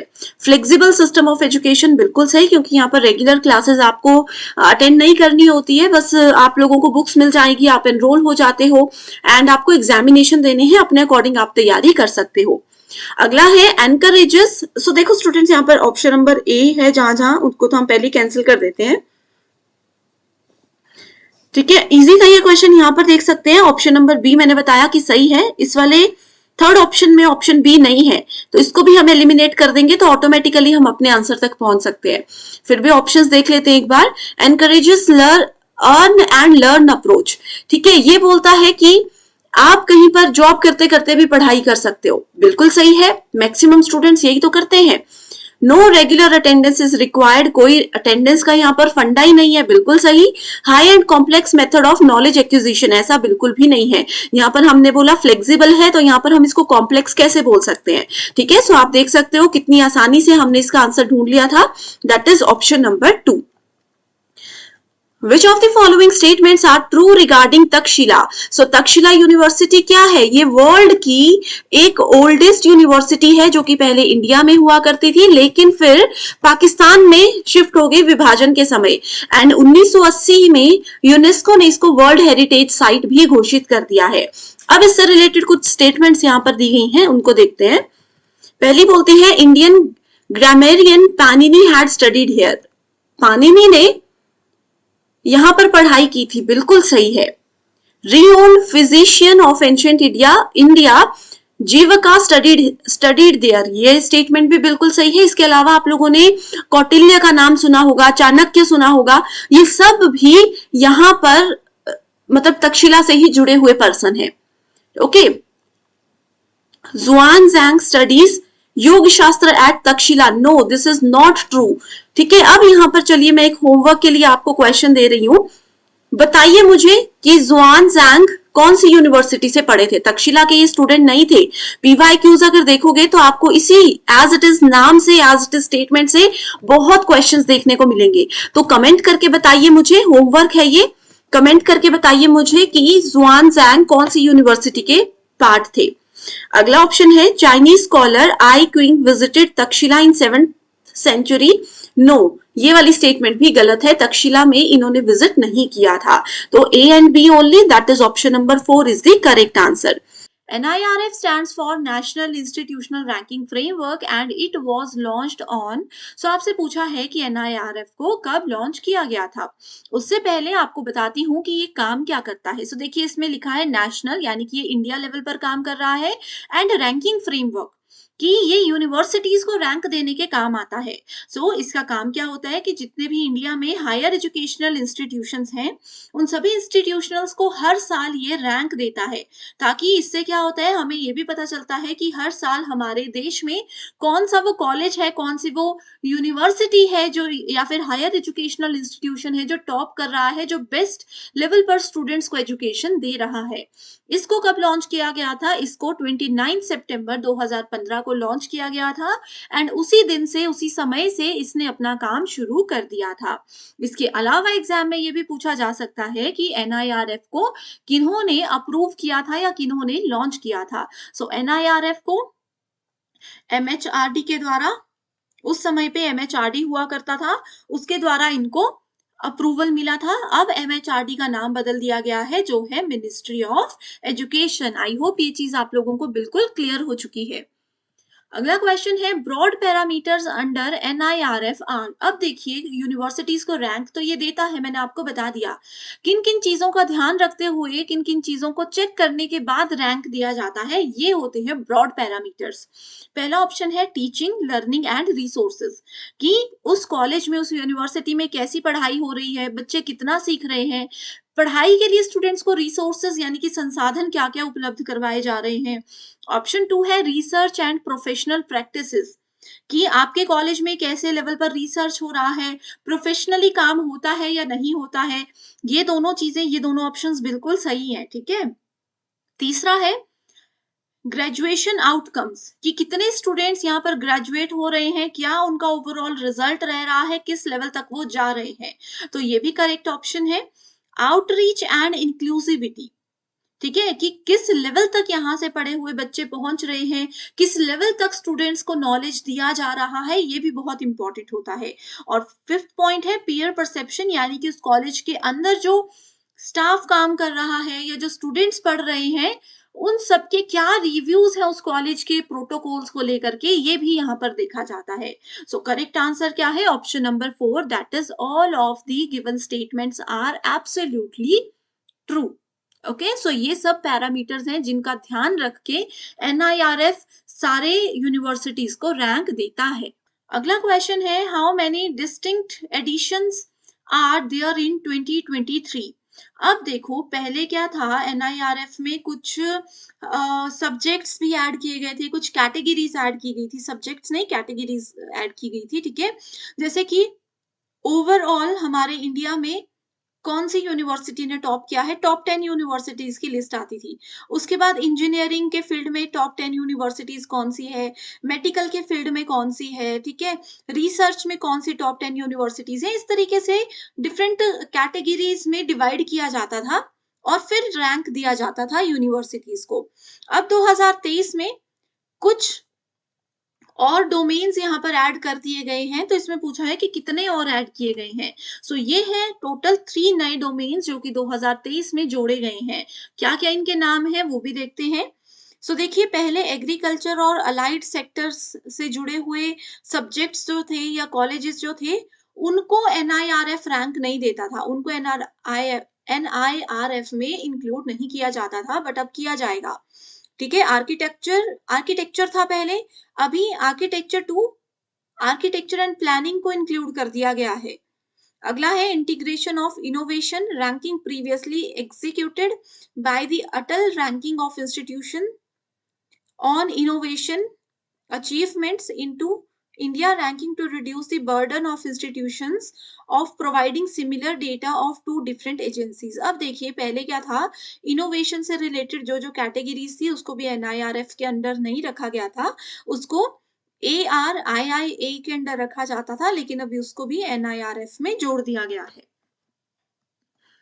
अगला क्वेश्चन है leading engineering institutions according to NIRF 2023 is. So 2023 में जो लिस्ट निकली थी उसमें इंजीनियरिंग में टॉप कॉलेज कौन सा है, IIT Madras, IIT Kharagpur, IIM Ahmedabad या फिर नन ऑफ द अबव। सो देखो आईआईएम तो होगा ही नहीं क्योंकि एम का मतलब ही मैनेजमेंट है ना, तो मैनेजमेंट की यहाँ पर बात नहीं की गई है, यहाँ पर इंजीनियरिंग की बात की गई है। सो करेक्ट आंसर है आपके पास आईआईटी मद्रास। ओके अब देखो अगर यहाँ पर इंजीनियरिंग की जगह मैनेजमेंट होता तो करेक्ट आंसर आईआईएम अहमदाबाद होता, क्योंकि 2023 के रैंक के हिसाब से ये इंस्टीट्यूशन ने टॉप किया है। ठीक है, यहाँ देख सकते हो maintained its dominance as the top engineering institute in India for the 8th consecutive year. So देखिए पिछले 8 साल से आईआईटी मद्रास ही इंजीनियरिंग में टॉप कर रहा है, IIT Delhi and IIT Bombay securing the second and third position. IIT Delhi second आया है और बॉम्बे में थर्ड रैंक एनआईआरएफ के हिसाब से मिला है। आई होप स्टूडेंट्स आप सारी चीजें समझ रहे हो। कोई भी कंफ्यूजन है, कोई भी सवाल है जो परेशान कर रहा है तो बेझिझक मुझे कमेंट करके पूछ लीजिए, मैं जरूर आपकी हेल्प करूंगी। अगला क्वेश्चन है which of the following is not a parameter for ranking according to NIRF. अब नॉट पूछा है, ठीक है। टीचिंग लर्निंग रिसोर्सेज होते हैं, ये हमने देख लिया था। कैंपस प्लेसमेंट कितनी हुई है, research and professional practices, outreach and inclusivity, ठीक है। कैंपस प्लेसमेंट को यहाँ पर ये चेक नहीं करते हैं, सो करेक्ट आंसर है ऑप्शन नंबर 2। ठीक है, बच्चों ने कितना पढ़ा, कितना उनका स्कोर आया, वो सब इंपॉर्टेंट है। कैंपस प्लेसमेंट इंपॉर्टेंट क्यों नहीं है, क्योंकि देखिए कई बार क्या होता है कुछ कॉलेजेस में ऐसी ऐसी कंपनीज आती है प्लेसमेंट के लिए जिनमें शायद मैं इंटरेस्टेड नहीं हूँ, मान लीजिए जैसे मुझे ऑनलाइन टीचिंग में जाना था लेकिन मेरे कॉलेज में ऑनलाइन टीचिंग के लिए प्लेसमेंट के लिए कोई भी कंपनी नहीं आई थी ऐसी, तो कैंपस प्लेसमेंट को इसलिए एनआईआरएफ में इंक्लूड नहीं किया जाता। Which among the following is not related to the ranking of world universities? So world universities भी एक important concept होता है, so इसमें किस चीज को ऐड नहीं किया जाता, वो है QS ranking। ये क्वेश्चन ज्यादा नहीं इंपॉर्टेंट है, बस एज इट इज याद रख लीजिए। अगला है top performers in the overall category in NIRF 2023 is. So देखिए मैंने आपको बताया था ना कि अलग अलग डोमेन्स होते हैं, इंजीनियरिंग, फार्मेसी, मेडिकल, आर्किटेक्चर, ठीक है, वो सब अलग अलग है कि इंजीनियरिंग में कौन से कॉलेज ने टॉप किया। अब है कि पूरे इंडिया में हर एक कैटेगरी का मिलाकर किस कॉलेज ने टॉप किया, किस इंस्टीट्यूशन ने टॉप किया, ये इस क्वेश्चन में पूछा है। सो करेक्ट आंसर है आईआईटी मद्रास। इंजीनियरिंग में भी ये टॉप पर है और ओवरऑल कैटेगरी में भी यही टॉप पर आया है। Okay with reference to the national institutional ranking framework, consider the following statements। Only the higher educational institutions in the country are considered for ranking. बिल्कुल सही है, सिर्फ हायर एजुकेशनल इंस्टीट्यूशंस यानी कि कॉलेज, यूनिवर्सिटीज, सिर्फ इन्हीं को कंसिडर किया जाता है। ठीक है, आपको बतानी है लेकिन इनकरेक्ट स्टेटमेंट, इस क्वेश्चन को अच्छे से पढ़ लीजिए वरना गलत आंसर हो सकता था। ठीक है, it is an initiative of NITI Aayog. सो देखिए ये गलत है, नीति आयोग से इसका कोई भी लेना देना नहीं है। नीति आयोग क्या था पहले? Planning commission. नीति आयोग हमने पढ़ा है ना। ठीक है, सो करेक्ट आंसर है 2 ओनली, क्योंकि फर्स्ट बिल्कुल सही है। Which portal and document was launched by Srimati Smriti Zubin Irani, Union Minister for Human Resource Development, to meet a need for a framework that would enable parents, students, teachers, educational institutions, and other stakeholders to rank institution in an objective way? सो देखो ये सवाल बहुत बड़ा आपको लोगों को लग रहा होगा, लेकिन इसमें छोटी सी चीज बोली है कि एक इनिशिएटिव लिया गया था जिसमें parents, students, teacher, educational institution, उनकी फैसिलिटी, इन सब चीजों का ध्यान रख के यूनिवर्सिटीज को रैंक देने का कॉन्सेप्ट था। तो इसको क्या नाम दिया गया है? इसका नाम ही तो है national institutional ranking framework. Okay, अगला सवाल है with reference to national institutional ranking framework, कुछ स्टेटमेंट्स दी हैं, इनको कंसीडर करना है। It is a methodology adopted by ministry of education to rank institutions of higher education in India. Hindi medium students भी यहाँ पर देख सकते हैं, मिनिस्ट्री ऑफ एजुकेशन मतलब शिक्षा मंत्रालय। ठीक है, बिल्कुल सही है पहली स्टेटमेंट, कब से हम यही पढ़ रहे हैं। अगला है participation in the NIRF is voluntary for all government run educational institutions. इसमें वॉलेंटरी यानी कि खुद से कोई कॉलेज वाला पार्टिसिपेट नहीं कर सकता। ठीक है, अगला है Indian Institute of Science Bengaluru ranked first in the NIRF 2022 rankings in research and university category कि IISc बेंगलुरु 2022 में टॉप आया था। बिल्कुल सही है। ठीक है, सेम क्वेश्चन को 2023 के कॉन्सेप्ट के साथ भी पूछा जा सकता है, तो ये आपको जरूर पता होना चाहिए। Which among the following are the types of universities existing in India currently? Bharat में कितने प्रकार के विश्वविद्यालय अभी हैं? पहला ऑप्शन है कम्युनिटी यूनिवर्सिटी, जो कि गलत है, ऐसी कोई भी यूनिवर्सिटी इंडिया में नहीं है। नेक्स्ट इज डीम्ड यूनिवर्सिटी, तो ये बिल्कुल सही है। एंड टोटल डीम्ड यूनिवर्सिटी दिसंबर 2023 के डेटा के हिसाब से बता रही हूं 124 है। Next we have is research university, ये भी गलत ऑप्शन है। सेंट्रल यूनिवर्सिटीज भी है इंडिया में and total we have 56 central universities as per 2023 data. And last option है private universities, so 455 private universities हैं। इसके अलावा एक और कैटेगरी आती है जो कि है state university and total we have 479 state universities and overall अगर हम बात करें तो 1114 टोटल यूनिवर्सिटीज हैं इंडिया में। तो यहां पर क्वेश्चन में देख लीजिए, सही आंसर है B, D and E, that is option number 3। Which among the following is not the responsibility of UGC? तो देखिए UGC का मतलब है यूनिवर्सिटी ग्रांट कमीशन, इसकी क्या क्या जिम्मेवारियां नहीं है। पहला ऑप्शन है to regulate quality of higher education, तो हायर एजुकेशन का जो भी सिस्टम है इंडिया में उन सब चीजों को रेगुलेट करना, उन सब चीजों पर फोकस रखना यूजीसी की रिस्पॉन्सिबिलिटी होती है, बट नॉट बोला है तो इसलिए ये ऑप्शन गलत है। To maintain discipline in campuses of institutions of higher education, यानी कि जितने भी उच्च संस्थान है उनमें अनुशासन को बनाए रखना, ये भी गलत होगा क्योंकि ये भी यूजीसी की रिस्पॉन्सिबिलिटी है। तीसरा ऑप्शन है to fund research projects of faculty, so faculty okay student, so यहाँ पर थोड़ी सी ये है कि पहला ऑप्शन तो गलत है। To maintain campus, higher education के कैंपसेस में डिसिप्लिन मेंटेन करना यूजीसी की रिस्पॉन्सिबिलिटी नहीं है और हमें नॉट ही पूछा गया था, तो इसलिए देखिए सही आंसर ऑप्शन नंबर बी होगा। ठीक है, रिसर्च में जो भी फंड यूज होता है वो सब प्रोवाइड करवाना भी यूजीसी की रिस्पॉन्सिबिलिटी होती है और मॉडल करिकुलम सजेस्ट करना यूनिवर्सिटीज को, ये भी यूजीसी की ही रिस्पॉन्सिबिलिटी है। बस आपके जो कैंपस है उसमें डिसिप्लिन को मेंटेन करना इनकी जिम्मेवारी नहीं होती है, तो इसलिए सही आंसर क्या आएगा? Option number 2। Next is which of the following universities developed in connection with Viharas during ancient period in India? So देखिए यहाँ पे विहारा की बात की है, यहाँ पर वो जो जगह है बिहार उसके बारे में हम बात नहीं कर रहे, ये विहारा है। ठीक है। विहारा का मतलब होता है कि प्राचीन काल में देखो क्या होता था, पहले बच्चों को, जैसे मान लो मेरे आसपास कुछ बच्चे हैं, मैं मंदिर में बैठकर उन बच्चों को पढ़ा रही हूँ, फिर धीरे धीरे नंबर ऑफ स्टूडेंट्स बढ़ते गए और उसी मंदिर को धीरे धीरे एक यूनिवर्सिटी का रूप देने लग गए और उसी के नाम से वो यूनिवर्सिटी चल गई, उस चीज को विहारा बोला जाता था। तो कौन कौन सी ऐसी यूनिवर्सिटीज हैं जो कि पहले मंदिर हुआ करती थी, ये इस सवाल में पूछा गया है। ओके, सो ऑप्शंस है हमारे पास। सबसे पहला है नालंदा यूनिवर्सिटी, बिल्कुल सही है। ठीक है, नालंदा विश्व की पहली ऐसी यूनिवर्सिटी है जिसमें कि आपको मतलब हॉस्टल फैसिलिटी मिला करती थी। Then we have Navdeep university, ये विहारा में नहीं आती थी। उदंतपुरी यूनिवर्सिटी भी विहारा का ही एक पार्ट है। एंड कांची यूनिवर्सिटी नहीं है। तो आप सब देख सकते हो करेक्ट आंसर है A and C, that is option number 3 only. मैं उम्मीद कर रही हूँ स्टूडेंट्स आपको ये सेशंस पसंद आ रहे हैं, हर एक क्वेश्चन अच्छे से आप समझ रहे हो। Identify the statutory bodies of a university.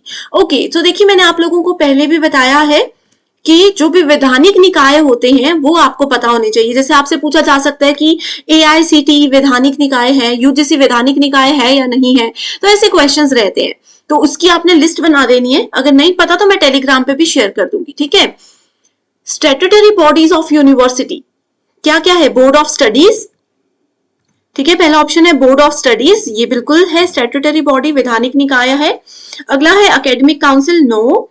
Executive council ये भी होता है। फाइनेंस कमेटी स्टैट्यूटरी बॉडी नहीं होती। और यूनिवर्सिटी कोर्ट भी आपके पास क्या होता है? एक स्टैट्यूटरी बॉडी होती है। राइट, सो ये है आपका सही answer, that is option number 3। इसको एज इट इज याद रख लो। यूनिवर्सिटी के अंदर जो वैधानिक निकाय है वो बोला है, एज इट इज नोट कर लो, बहुत बार क्वेश्चन आया है। स्टेटमेंट 1 बोलती है purpose of doing research is to make fundamental contribution in knowledge. अनुसंधान हम क्यों करते हैं, इसका यहाँ पर एक रीजन बताया है कि अनुसंधान करने का उद्देश्य ज्ञान में मौलिक योगदान देता है, कि आपका नॉलेज बढ़ाने में मदद करता है। एक्चुअल में रिसर्च हम क्या क्यों करते हैं? ताकि हम किसी प्रॉब्लम का सॉल्यूशन ढूंढ सके। ओके, तो इसलिए ये वाली स्टेटमेंट गलत है।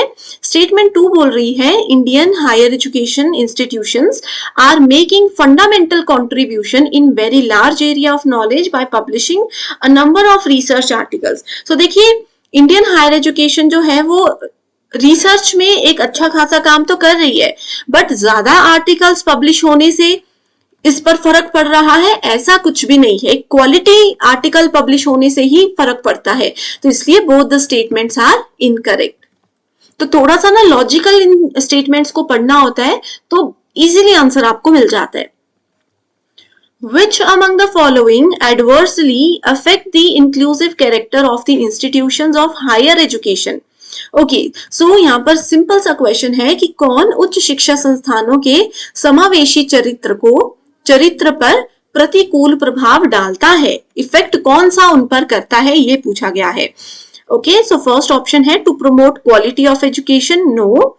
To select very competent faculty, सक्षम एक जो शिक्षक है वो होने चाहिए, नहीं। सबसे ज्यादा इफेक्ट पूछा है to use uniform criteria to select the institution so that charges of partiality can be avoided. Okay, तो ये होगा आपका सही आंसर। इसमें बोला है कि संस्थानों का चयन करने के लिए एक समान मानदंड होना चाहिए हर बच्चे के लिए, हर पर्सन के लिए, ताकि वो मानदंड का उपयोग करना, ताकि पक्षपात को रोका जा सके। ओके, तो ऑप्शन नंबर सी है सही answer. Which among the following factors promote the quality of education? शिक्षा की गुणवत्ता को बढ़ावा देने में सबसे ज्यादा मदद कौन करते हैं? ऑर्गेनाइजिंग कॉन्फ्रेंसेस, सिंपोजिया, बिल्कुल सही है। जितने ज्यादा अगर आपके कॉलेज वाले, आपके इंस्टीट्यूट वाले कॉन्फ्रेंसेस करते हैं, बाहर से एक्सपर्ट्स को बुलाकर आप लोगों को पढ़ने के लिए मदद करते हैं, तो अच्छा रिजल्ट वहां पर अच्छी क्वालिटी की एजुकेशन आप लोगों को मिल सकती है। आप लोगों को पता चल सकता है कि एक्चुअल में मार्केट में क्या चल रहा है, क्या हमें पढ़ना है, कैसे हमें पढ़ना है। ओके, सेकंड आ जाता है, सेकंड ऑप्शन आता है encouraging collaboration of research with leading universities in the world, बिल्कुल सही है। बाय प्राइवेटाइजिंग दी यूनिवर्सिटीज, हर एक यूनिवर्सिटी को निजीकरण उसका कर देना, ये गलत है। By creating a system of strong punishment for those faculty who do not do research, कि जो व्यक्ति, जो फैकल्टी आपकी रिसर्च नहीं कर रहे हैं उनके लिए स्ट्रॉन्ग पनिशमेंट होना, ये भी गलत है। Providing e resources to the faculty and students, ये बिल्कुल सही ऑप्शन है कि छात्रों और टीचर्स को ई संसाधन प्रोवाइड करवाना।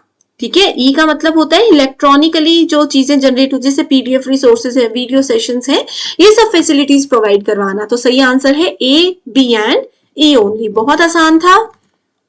नेक्स्ट इज assertion बोलता है there are regional variations in the quality of education provided by the institutions of higher education. Okay?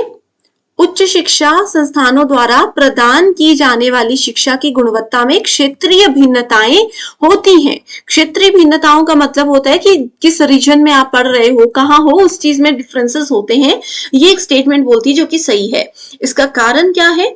Institutions of higher education cannot be compared as they cater to needs of different social groups of students. ये भी बिल्कुल सही statement है, but आपको लग रहा है कि assertion और reason एक दूसरे से जुड़े हैं।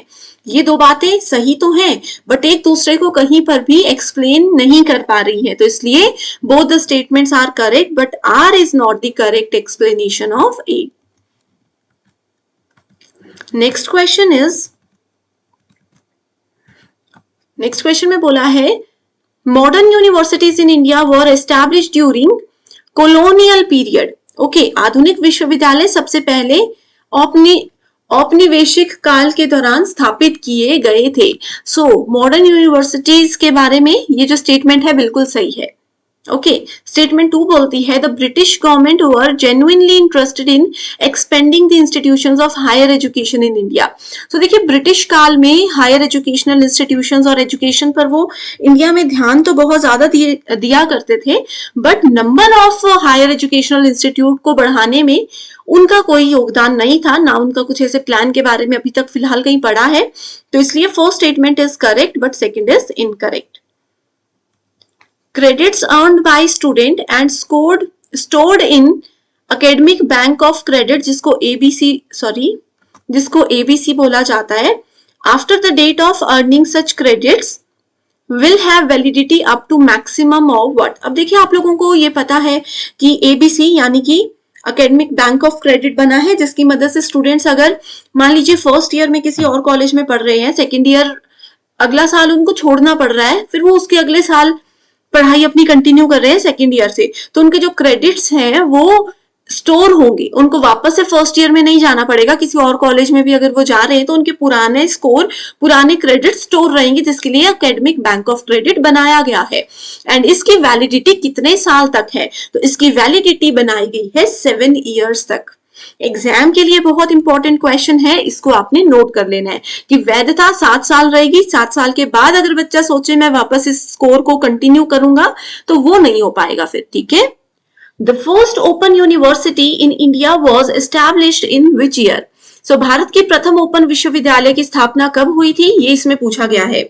ऑप्शंस है 1980, 1982, 1985 या फिर 1986।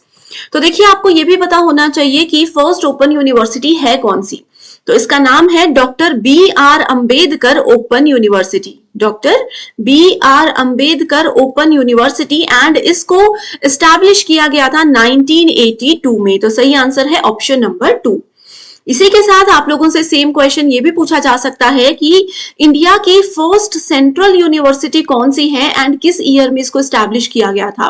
तो सेंट्रल यूनिवर्सिटी है BHU, that is Banaras Hindu university. And ये मुझे कमेंट करके बताइए कि कौन से ईयर में इस यूनिवर्सिटी को एस्टैब्लिश किया गया था। ये PYQ है, बहुत बार एग्जाम में आया है।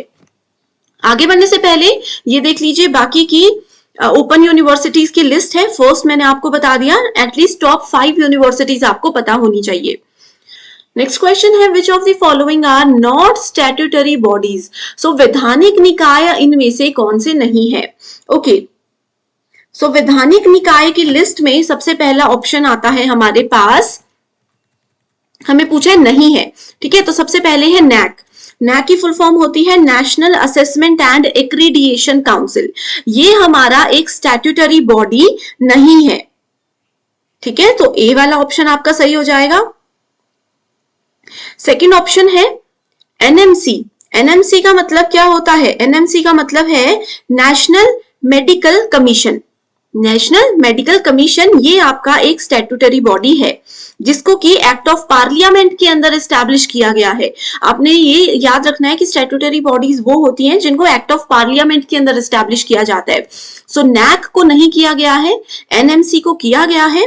तीसरा ऑप्शन है हमारे पास NCERT, that is national council of educational research and training. ये हमारे पास एक ऑटोनॉमस बॉडी है, ठीक है, जिसको इंडियन गवर्नमेंट ने 1961 के अंदर जो है वो एस्टैब्लिश किया गया था। तो ये भी हमारी स्टैट्यूटरी बॉडी नहीं है। अब ऑप्शन देखेंगे तो ए एंड सी हम लोगों को मिल चुका है, दैट इज ऑप्शन नंबर 3। बाकी के ऑप्शंस भी देख लेते हैं। AICTE का मतलब है all India council for technical education, जिसको 1945 में एस्टैब्लिश किया गया है। ओके, एंड नेक्स्ट है NCTE, it stands for national council for teacher education act 1993। तो ये आप लोगों को ये चीजें याद रखनी है एग्जाम के लिए। नेक्स्ट क्वेश्चन है The Michael Sadler Commission was constituted to study the problem of। So Sadler Commission के बारे में हम लोगों ने ऑलरेडी पढ़ा था। ये कमीशन किस के लिए स्पेशली बनाया गया था? तो ये बनाया गया था कलकत्ता यूनिवर्सिटी के प्रॉब्लम को सॉल्व करने के लिए। बहुत बार एग्जाम में ये क्वेश्चन आया है। नेक्स्ट है which of the following were the functions of national council for women education in India. Okay, राष्ट्रीय महिला शिक्षा परिषद का क्या कार्य है, इसको इंडिया में क्यों बनाया गया था? ऑप्शंस गिवन है आपके सामने। पहला ऑप्शन बोलता है to encourage women's movements in the world, महिला आंदोलनों को प्रोत्साहित करने के लिए नहीं। सेकंड है to advise the union government on issues related to women education, महिलाओं की शिक्षा को लेकर जो भी दिक्कतें आ रही थी उनको यूनियन गवर्नमेंट तक पहुंचाने के लिए ये बनाया गया था। बिल्कुल सही है, ठीक है, तो ए नहीं है हमारे पास आंसर, तो हम इसको यहां से डिलीट कर देंगे ऑप्शंस को। To improve voluntary organisations in women education, ये भी बिल्कुल सही ऑप्शन है, ठीक है। ये आपको बोल रहा है कि महिला शिक्षा में स्वैच्छिक संगठनों को शामिल करना ही इनका एक पार्ट था। बिल्कुल सही। अगला है to periodically evaluate the progress of women education, कि प्रगति हो रही है विमेन एजुकेशन में, उसका समय समय पर मूल्यांकन करना, उसका ध्यान रखना कि कहीं ये चीजें लो लेवल पर तो नहीं जा रही हैं। तो ये भी एक विमेन एजुकेशन इन इंडिया का ही मेजर फंक्शन था। लास्ट ऑप्शन है discourage seminars and surveys that effect women education in India, ठीक है। तो डिस्करेज करना तो बिल्कुल भी किसी एजुकेशनल पॉलिसी का काम नहीं हो सकता, तो इसलिए ये वाला ऑप्शन गलत है। तो सही आंसर क्या आ गया? B, C and D, that is option number 2 here is the correct answer. Okay. So इसी के साथ next question is what is the apex institution in the area of training educational planners and administrators? So educational planners और administrators के लिए apex institution है जिसका नाम है NIEPA. So देखिए ऑलरेडी हमने NCERT, NCTE यानी कि ऑप्शन 1 और 2 के फुल फॉर्म पढ़ ली थी। NIEPA क्या होता है? इसकी फुल फॉर्म है national institute of educational planning and administration. यही चीज है जो एज इट इज आपसे क्वेश्चन में पूछी गई है।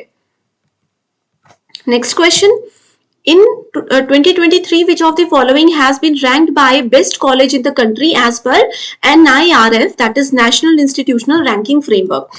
So last NIRF का डेटा 2023 में आया था, जिसके हिसाब से कंट्री का बेस्ट कॉलेज बना था मिरंदा हाउस दिल्ली। 2018 में भी यही कॉलेज था और सेम क्वेश्चन पूछा गया था, ठीक है। अब देखिए स्टूडेंट्स, NIRF क्या करता है, इंडिया के जितने भी कॉलेजेस हैं, यूनिवर्सिटीज हैं, उनको हर साल रैंक देता है। अब जैसे यहाँ पर कॉलेज है, वैसे ही आपसे पूछा जा सकता है कि लास्ट ईयर मैनेजमेंट की टॉप यूनिवर्सिटी कौन सी थी, इंजीनियरिंग की टॉप यूनिवर्सिटी कौन सी थी, या फिर ओवरऑल कैटेगरी की टॉप यूनिवर्सिटी कौन सी थी। तो ये चीजें आपको पढ़ना जरूरी है एंड उसकी लिस्ट ऑलरेडी मैं अपने टेलीग्राम ग्रुप में शेयर कर चुकी हूँ। अभी मैंने आपको लिंक बताया, नाम बताया, ज्वाइन कीजिए और वहां से देख लीजिए, आपको यहाँ वहां भटकने की जरूरत नहीं पड़ेगी। The country which has the highest number of higher educational institute is what? So सबसे ज्यादा हायर एजुकेशनल इंस्टीट्यूशंस इंडिया में ही हैं, तो सही आंसर है ऑप्शन नंबर 1. नेक्स्ट क्वेश्चन है, according to UGC regulation 2018 for prevention of plagiarism. Okay, so देखिए साहित्यिक चोरी के ऊपर यूजीसी ने 2018 में एक पॉलिसी बनाई है, एक रेगुलेशन बनाया है जिसका नाम ही UGC regulation 2018 for prevention of plagiarism है. ओके, इसमें बोला है कि Which among the following similarities would constitute level 3 plagiarism?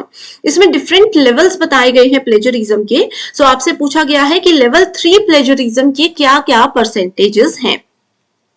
सो इसकी सही परसेंटेज आपके सामने है 63% एंड 71%. सो इसमें डिफरेंट लेवल्स ऑफ प्लेजरिज्म है, उनको आप लोगों ने पढ़ लेना है. ओके, अगर वो चीजें नहीं पढ़ी है तो मुझे कमेंट करके बता दीजिए, उस पर एक ऑलरेडी वीडियो है, मैं उसका लिंक आपको दे दूंगी.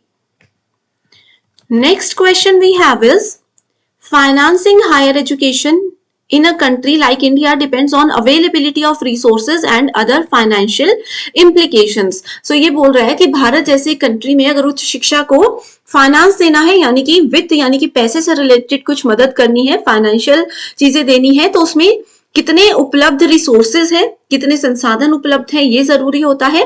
और अन्य फाइनेंशियल इम्प्लीकेशंस यानी कि अन्य वित्तीय निहितार्थों पर ये सब चीजें निर्भर करती है कि कितना फाइनेंस उनको देना है. तो ये स्टेटमेंट बिल्कुल सही है.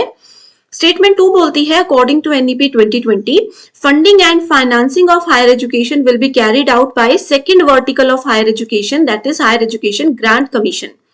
तो हम लोगों ने पढ़ा था कि यूजीसी को बदल दिया जा रहा है कमीशन से higher education council, higher education commission of India से, जिसके अंदर 4 वर्टिकल्स है.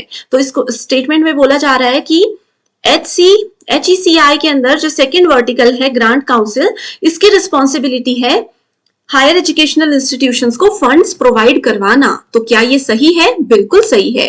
तो इसलिए both the statements are absolutely true. Next question very very important.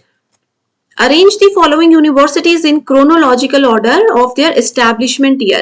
So देखिए हर एक यूनिवर्सिटी कब बनी थी, किस चीज के लिए फेमस थी, सेंट्रल है, स्टेट है, प्राइवेट है, डीम्ड है, किस कैटेगरी के अंदर आती है, ये आपको पता होना चाहिए क्योंकि ऐसे क्वेश्चंस आते हैं. तो क्रोनोलॉजिकल ऑर्डर में आपको देखना है, सबसे पहले यूनिवर्सिटी ऑफ इलाहाबाद आया था.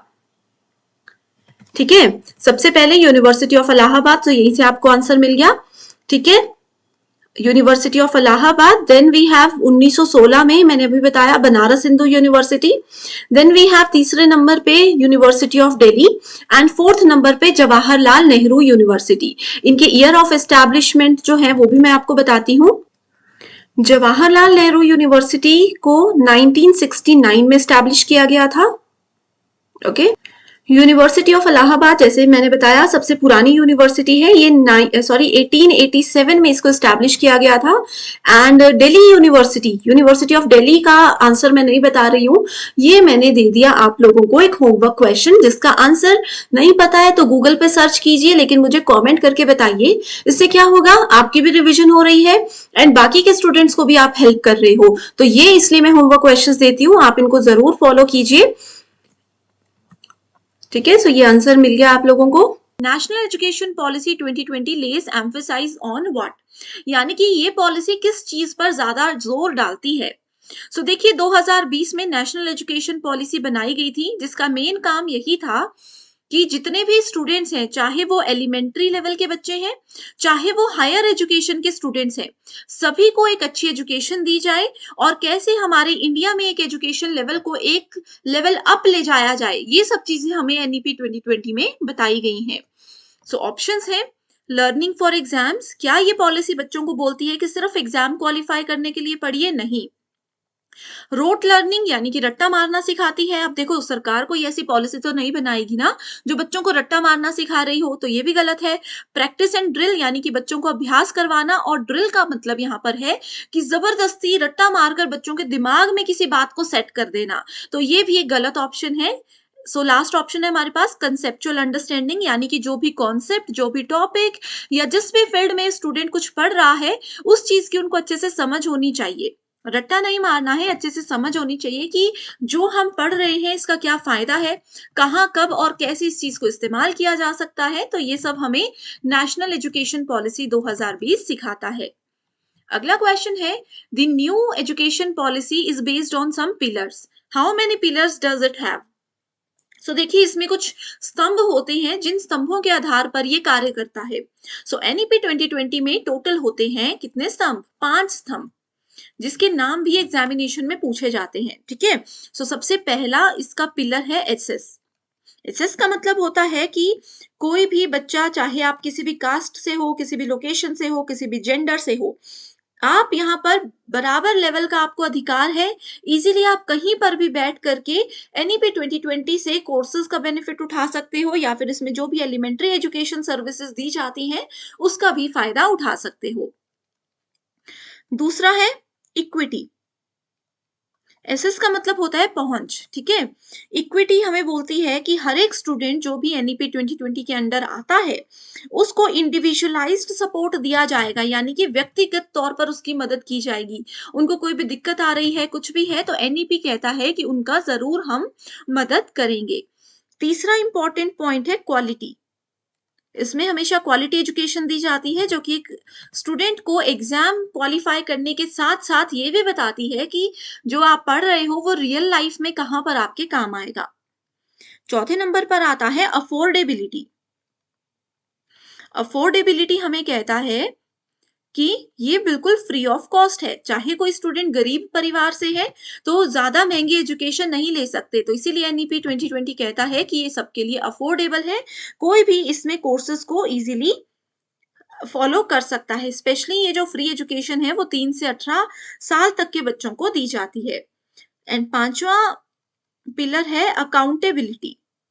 अकाउंटेबिलिटी हमें बोलता है कि एक स्कूल या एजुकेशनल इंस्टीट्यूशन चलाने के लिए कोई भी जो प्रोसीजर और पॉलिसीज होती हैं ये उन सबको फॉलो करता है, और जितने भी इम्प्रूवमेंट्स की अगर समय के साथ साथ जरूरत पड़ती है तो उन इम्प्रूवमेंट्स को भी ये अच्छे से फॉलो करेगा। That is called accountability. तो ये 5 पिलर्स हैं जिनके नाम एग्जाम में जरूर आते हैं। अगला क्वेश्चन है, which of the following is not an initiative on NEP priorities. So not an initiative बोला है। सो एनईपी की कुछ प्रायोरिटीज हैं, इन्होंने अपनी कुछ प्राथमिकताओं को अरेंज किया था। इसमें से कौन सी एनईपी की प्राथमिकता नहीं है, निपुण भारत, विद्या प्रवेश, नीति आयोग या फिर बाल वाटिका। तो ये बहुत इंपॉर्टेंट क्वेश्चन है।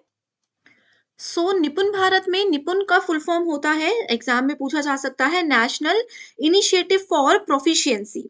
ओके, सो ये आपके एनईपी 2020 की प्रायोरिटी में आता है। इसके बाद है विद्या प्रवेश। विद्या प्रवेश भी एनईपी 2020 के रूल्स को ही फॉलो करता है। And then we have NITI Aayog. NITI Aayog में नीति आयोग जो है ये किसी भी तरीके से एनईपी 2020 को फॉलो नहीं करता। ये एक apex and advisory non statutory public policy think tank है। ज्यादा डिटेल में हम अभी नहीं जाएंगे, नीति आयोग पे एक सेपरेट वीडियो लेकर आऊंगी। अभी सिर्फ इतना याद रख लीजिए कि ये एक थिंक टैंक है जो कि एनईपी पॉलिसीज को फॉलो नहीं करता। एंड लास्ट है आपके पास बाल वाटिका। बाल वाटिका एक ऐसा प्रोग्राम है जो कि ग्रेड 1 से लेकर के उससे पहले के जो बच्चे होते हैं, क्लास फर्स्ट से छोटे बच्चे जो होते हैं, उन सब के रीडिंग, राइटिंग और ओवरऑल डेवलपमेंट में मदद करता है। सो करेक्ट आंसर है ऑप्शन नंबर 3। अगला क्वेश्चन है, national education policy 2020 recommends what. So ये किस चीज पर फोकस करता है, ये फोकस करता है मल्टीलिंगुअलिज्म यानी कि बहुभाषीयता में। इसमें बहुभाषीयता का मतलब ये होता है कि आप लोगों की जो मदर टंग है, ये कहते हैं कि जिस भी स्टेट से आप बिलोंग करते हो आपकी मदर टंग को ध्यान में रखते हुए ही आप लोगों को चीजें सिखाई जाएंगी। ठीक है, जैसे मान लीजिए आप महाराष्ट्र से हो, सो एनईपी 2020 बोलता है कि 5th क्लास तक के जो बच्चे हैं एटलीस्ट उन स्टूडेंट्स को उनकी मदर टंग में ही पढ़ाया जाए। ओके, सो ये मल्टी लिंगुअलिज्म होता है। अगला क्वेश्चन है, which of the following has not been promoted by national education policy 2020 in context of education of student with disability. So इसमें कहा है कि एनईपी 2020 में ऐसी कौन सी वो चीज नहीं है जो कि प्रमोट नहीं की जाती, जो कि एनईपी 2020 के द्वारा related to students with disability. Okay. विकलांग छात्रों से रिलेटेड एनईपी किन चीजों पर ध्यान नहीं देता, बस ये इसमें पूछा है। ऑप्शंस है appropriate infrastructure, one on one teachers and tutors, compulsory special education and suitable technological interventions. Okay, so इस क्वेश्चन का करेक्ट आंसर है option number 3, that is compulsory special education. अब देखिए स्टूडेंट्स, एनईपी कभी भी नहीं बोलता कि विकलांग बच्चों को कंपल्सरी स्पेशल एजुकेशन दी जाए। इनको यही होता है कि एक विकलांग बच्चे पर एक टीचर प्रोवाइड करवाया जाए, एक ट्यूटर प्रोवाइड करवाया जाए, ठीक है। पीयर ट्यूटरिंग पर ये फोकस करता है, यानी कि बच्चे आपस में ही बातचीत के थ्रू, गेम्स के थ्रू सीखें। ऐसा नहीं है कि इनको कोई स्पेशल एजुकेशन अलग से दी जाए और इनको कुछ अलग फील करवाया जाए। ये चीजें एनईपी में लिखी गई हैं। अगला है according to NEP 2020 what is the full form of ECCE. So ECCE का मतलब होता है early childhood care and education. Direct definition याद रखिए, डिटेल में जाने की जरूरत नहीं है। Next question is national education policy 2020 proposes pedagogical shift from what to what। So देखिए एनईपी 2020 कौन सी चीज से किस दूसरी चीज पर शिफ्ट हो गया है पेडागोजिकली। सो ऑप्शंस है कंस्ट्रक्टिविज्म से बिहेवियरिज्म, यानी कि रचनावाद से आचरण पर, रोट लर्निंग से कॉन्सेप्चुअल अंडरस्टैंडिंग, ये हमने अभी पढ़ा था कि रट्टा मारते थे पहले, लेकिन अभी कॉन्सेप्ट लर्निंग पर ध्यान दिया जा रहा है। तीसरा ऑप्शन देखते हैं इंक्वायरी बेस्ड लर्निंग से ड्रिल एंड प्रैक्टिस। सो अभी हमने देखा था कि ड्रिल वाला काम तो बिल्कुल भी एनईपी जो है वो नहीं मानता है। Assessment for learning to assessment of learning, सीखने के लिए मूल्यांकन करना या सीखने का मूल्यांकन करना। सो आप लोगों को अब तक आंसर मिल चुका होगा, दैट इज ऑप्शन नंबर 2। ये बोलता है कि पहले जो रट्टा मारकर बच्चों को स्कूल्स में पढ़ाया जाता था वो चीज अब नहीं होगी। स्पेशली हिस्ट्री के जो टीचर्स रहते थे, मैक्सिमम टाइम्स हिस्ट्री ऐसे ही पढ़ाई जाती थी। अभी कहा है कि बच्चों को कॉन्सेप्चुअल अंडरस्टैंडिंग पर फोकस करवाना है। ओके, अगला है national education policy 2020 proposes what. So ये क्या क्या चीजों का प्रस्ताव देती है। Reduction in content of school curriculum, ये बोलती है कि स्कूल का जो पाठ्यक्रम है उसमें थोड़ी सी सिलेबस कम कर दिया जाए थोड़ा सा, ताकि बच्चों को थोड़ा हल्का हो जाए। तो ये भी बोलती है कि थोड़ा चाहे कम सिलेबस हो, रिडक्शन हो जाए उनके कंटेंट में, लेकिन अच्छा कंटेंट हो। दूसरी चीज आ जाती है increased flexibility of school curriculum, यानी कि स्टूडेंट्स को किन सब्जेक्ट्स में इंटरेस्ट है उस अकॉर्डिंग उनको वो फ्लेक्सिबिलिटी मिलनी चाहिए, बिल्कुल सही। तीसरा है एम्फेसाइज ऑन रोट लर्निंग, तो ये तो बिल्कुल भी नहीं है। चौथा ऑप्शन बोलता है emphasis on critical thinking. Okay, तो क्रिटिकल थिंकिंग बच्चों की बढ़ानी चाहिए, बच्चों को गेम्स के थ्रू, ठीक है, पजल्स के थ्रू चीजें सिखाई जानी चाहिए ताकि वो अच्छे से पढ़े और क्रिटिकल थिंकिंग भी उनकी एनहांस हो। सो करेक्ट आंसर है 1, 2 and 4, that is option number 3। अगला क्वेश्चन है एज पर NEP 2020 professional standard setting bodies will be the member of the following. So ये किसके मेंबर होते हैं, ये इस क्वेश्चन में पूछा गया है। ठीक है, सो ये पूछा गया है, आंसर ऑप्शंस है national accreditation council, higher education grant council, national higher education regulatory council या फिर जनरल एजुकेशन काउंसिल। सो जब भी हम एनईपी की बात करते हैं तो बिना सोचे समझे आप डायरेक्टली जा सकते हो जनरल एजुकेशन काउंसिल पे।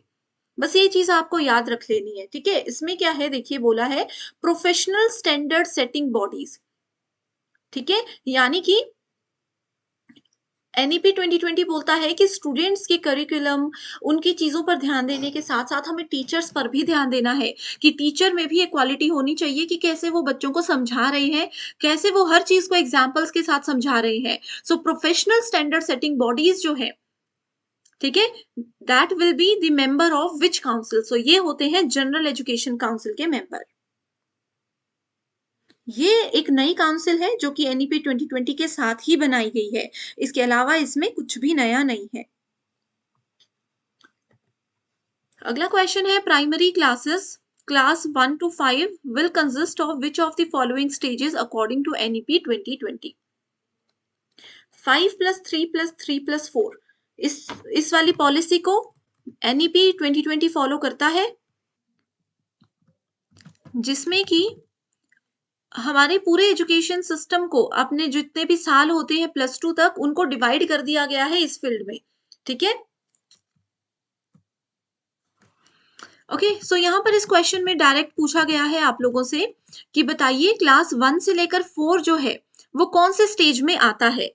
तो ये आपका प्रेपरेटरी, मिडल या फाउंडेशनल स्टेज आता है। तो देखिए, उससे पहले मैं आपको एक ही चीज क्लियर कर देती हूँ, वैसे तो ऑलरेडी हमने पढ़ रखा है कि 5+3+3+4 क्या होता है, इसका क्या मतलब होता है। वो अगर कॉन्सेप्ट क्लियर हो जाएगा तो ये वाले स्टेजेस को भी आप अच्छे से समझ जाओगे। इसमें जो 5 है, इसका मतलब है कि जो स्टूडेंट्स हैं उनके फाउंडेशन स्टेज को यहाँ पर बिल्ड करना है अच्छे से। ओके, इसके बाद जो 3 बोलता है, 3 का मतलब है कि प्रेपरेटरी स्टेज है ये। नेक्स्ट इज 3, ये ईयर्स है, 5 साल, 3 साल, 3 साल और 4 साल। ठीक है, ऑलरेडी डिटेल्ड वीडियो है, यहाँ पर बस मैं आपको फटाफट से बता रही हूँ। अगला जो 3 ईयर है वो है आप लोगों का मिडल स्टेज, और बाकी का जो 4 है वो है आप लोगों का सेकेंडरी स्टेज। सो इस अकॉर्डिंग एनईपी 2020 के हिसाब से हर एक चीज को डिवाइड किया गया है। ओके, सो इसमें कहा है, हमसे पूछा है क्लास 1 से लेकर के 4। सो क्लास 1 से लेकर के 4 तक होता है आपका preparatory and foundational stage, preparatory and foundational stage. Okay, so इस तरह से स्टूडेंट्स, ऑलरेडी डिटेल्ड वीडियो है जिसका लिंक आपको डिस्क्रिप्शन में मिल जाएगा, उसको अच्छे से जरूर फॉलो कीजिए। जो भी कॉन्सेप्ट्स यहाँ पर आपने अभी नहीं पढ़े हैं, क्योंकि ये क्विक रिविजन वीडियो है इसलिए मैं फटाफट से आगे बढ़ती गई। ठीक है, so China is an important archaeological site and UNESCO declared it to a World Heritage Site in what year? देखिए, तक्षशिला एक ओल्डेस्ट यूनिवर्सिटी है जो कि पहले पंजाब में होती थी, बट विभाजन के बाद वो पाकिस्तान में अभी है, लेकिन अब ये यूनिवर्सिटी के रूप में काम नहीं करती। इसको यूनेस्को ने वर्ल्ड हेरिटेज साइट यानी कि विश्व धरोहर स्थल बना दिया है। तो कौन से ईयर में इसको विश्व धरोहर स्थल बनाया गया था, ये इस क्वेश्चन में पूछा है। ऑप्शन है 1980, 1990, 92 या फिर 78। तो सही आंसर है ऑप्शन नंबर 1, दैट इज 1980। तो बहुत ही ज्यादा फेमस यूनिवर्सिटी थी जिसको कि डिस्ट्रॉय कर दिया गया है अभी, तो इसीलिए ये यूनिवर्सिटी के रूप में काम नहीं करती है। According to the national institutional ranking framework, जिसको NIRF कहा जाता है, of MHRD released in 2023, which institution occupied the number 1 slot in India? Okay, so इस क्वेश्चन में कहा है NIRF क्या होता है? National institutional ranking framework. ये इंडियन इंस्टीट्यूशन, यूनिवर्सिटीज जितनी भी है, हर साल उनको रैंक देता है। तो इसमें पूछा है कि 2023 के डेटा के अकॉर्डिंग टॉप यूनिवर्सिटी इंडिया में कौन सी आई है। अब आप लोग इसके लिए 2024 का डेटा अगर ढूंढ रहे हो तो वो आपको नहीं मिलेगा, क्योंकि लास्ट 2023 का डेटा ही फिलहाल आया है, साल के एंड में इसकी रिपोर्ट आती है। Okay, so top university I थी IIT मद्रास। तो सही आंसर है ऑप्शन नंबर बी। इसके अलावा स्टूडेंट्स, आप लोगों से ये भी पूछा जा सकता है कि 2023 में टॉप कॉलेज कौन सा आया था। 2023 में इंजीनियरिंग यूनिवर्सिटी कौन सी थी, ठीक है, फार्मेसी की टॉप यूनिवर्सिटी कौन सी थी। तो हर एक की अलग अलग लिस्ट बनाई जाती है जिसमें एटलीस्ट टॉप 3 आपको जरूर पढ़ने हैं। तो ये the act of incorporation passed by lord Canning in February 1857 provided by the establishment of which of the following universities? तो ये बहुत आसान क्वेश्चन है, बस बच्चों को कंफ्यूज करने के लिए ये एक्ट और ये सब चीजें ऐड की हैं। आपको इस क्वेश्चन में सिर्फ ये पढ़ना है कि 1857 में कौन कौन से विश्वविद्यालय की स्थापना की गई थी। ठीक है, तो 1857 में 3 विश्वविद्यालयों की स्थापना की गई थी, कलकत्ता, बॉम्बे और मद्रास। तो A, C and D is the correct answer. तो स्टूडेंट्स, हायर एजुकेशन में ना आप लोगों को ऐसे ही क्वेश्चन थोड़े लेंदी करके पूछे जाते हैं, बस होता उनमें कुछ भी नहीं है। बस अगर आपने 1857 पढ़ा होता और ये थोड़ा सा ऑप्शंस पर ध्यान दिया होता तो आपको समझ आ जाता कि क्वेश्चन में क्या पूछा जा रहा है। Who was the first chairman of UGC? So UGC को 1953 में एस्टैब्लिश किया गया था, एंड ये एक्ट ऑफ पार्लियामेंट के अंदर इसको कंसिडर किया गया था 1956 में। सो 1953 तक ये कॉन्स्टिट्यूशनल बॉडी था, एंड उस समय इसके चेयरमैन थे SS भटनागर, और करंट चेयरमैन, अभी जो UGC के चेयरमैन है 2022 से, वो है M Jagdish Kumar. Next is broad parameters adopted by NIRF are what. So देखिए, अब मैंने आप लोगों को बताया कि NIRF रैंक देता है। अब रैंक देने के लिए वो अपनी कोई फेवरेट यूनिवर्सिटी तो नहीं चुनेंगे, वो कुछ पैरामीटर्स देखेंगे कि उस इंस्टीट्यूशन में टीचिंग, लर्निंग और रिसोर्सेज यानी कि पढ़ाई के लिए बच्चों को क्या क्या सुविधाएं दी जा रही हैं। तो वो कुछ फ्रेमवर्क्स को देखते हैं जिसके बेसिस पे सिलेक्शन होता है। ठीक है, तो टोटल 5 फ्रेमवर्क्स को सिलेक्ट किया जाता है, जिसमें एक टीचिंग, लर्निंग और रिसोर्सेज है, दूसरा है ग्रेजुएशन आउटकम्स, तीसरा है आउटरीच एंड इंक्लूसिविटी, और अगला है पीयर परसेप्शन। ठीक है, यानी कि वहां पर जो टीचर्स हैं, वहां पर जो स्टूडेंट्स हैं, उनका फीडबैक क्या है। अब एक होमवर्क क्वेश्चन दे रही हूं। होमवर्क क्वेश्चन ये है कि बताइए, मैंने कहा आपको कि 5 पैरामीटर्स पर काम करता है, 4 पैरामीटर्स के नाम हमने यहाँ पर देख लिए, बताइए 5वां पैरामीटर क्या है। इसका आंसर मुझे कमेंट करके बताना है। नेक्स्ट, पेपर 1 के साथ साथ पेपर 2 प्रिपरेशन के लिए भी स्टडी मटेरियल लेकर आए हैं, जहां पर स्टूडेंट्स आपको full syllabus notes and MCQs मिल जाएंगे पीडीएफ के फॉर्मेट में। ये ना सिर्फ आपको नेट और सेट एग्जामिनेशन क्वालिफाई करने में मदद करेगा, बल्कि इसके बाद में होने वाले इंटरव्यूज को क्वालिफाई करने में भी हेल्प करता है। तो जो भी सब्जेक्ट्स अवेलेबल है, सबके नाम आपके सामने रखे हुए हैं। आप सभी नंबर्स पर कॉन्टैक्ट करके चाहे तो इस स्टडी मटेरियल का सैम्पल पीडीएफ भी पहले देख सकते हो। एक ही बार आपको फीस पे करनी है, और ये स्टडी मटेरियल देखना आपको बहुत सारे एग्जामिनेशंस में मदद करेगा। Question, according to NEP 2020 national education policy 2020 के हिसाब से हायर एजुकेशनल इंस्टीट्यूशंस को मल्टी डिसिप्लिनरी बन जाना है। ठीक है, बहुविषयक। बहुविषयक का मतलब क्या होता है, जैसे पहले नॉन मेडिकल स्टूडेंट के पास फिजिक्स, केमिस्ट्री, मैथ, इंग्लिश और कंप्यूटर्स, ये 5 ऑप्शंस होते थे। मल्टी डिसिप्लिनरी के अंदर एनईपी ने बोला है कि अगर कोई बच्चा फिजिक्स, केमिस्ट्री, मैथ के साथ हिस्ट्री, इकोनॉमिक्स या एक्स्ट्रा कुछ सब्जेक्ट पढ़ना चाहते हैं तो वो भी पढ़ सकते हैं नॉन मेडिकल के अंदर ही। ठीक है, तो इसमें बोला है कि इंडिया के जितने भी हायर एजुकेशनल इंस्टीट्यूशंस हैं, उनको मल्टी डिसिप्लिनरी बनाने का टारगेट कब तक पूरा करने का एनईपी ने बोला है। तो वो बोला गया है कि 2040 तक ये टारगेट जरूर पूरा हो जाएगा।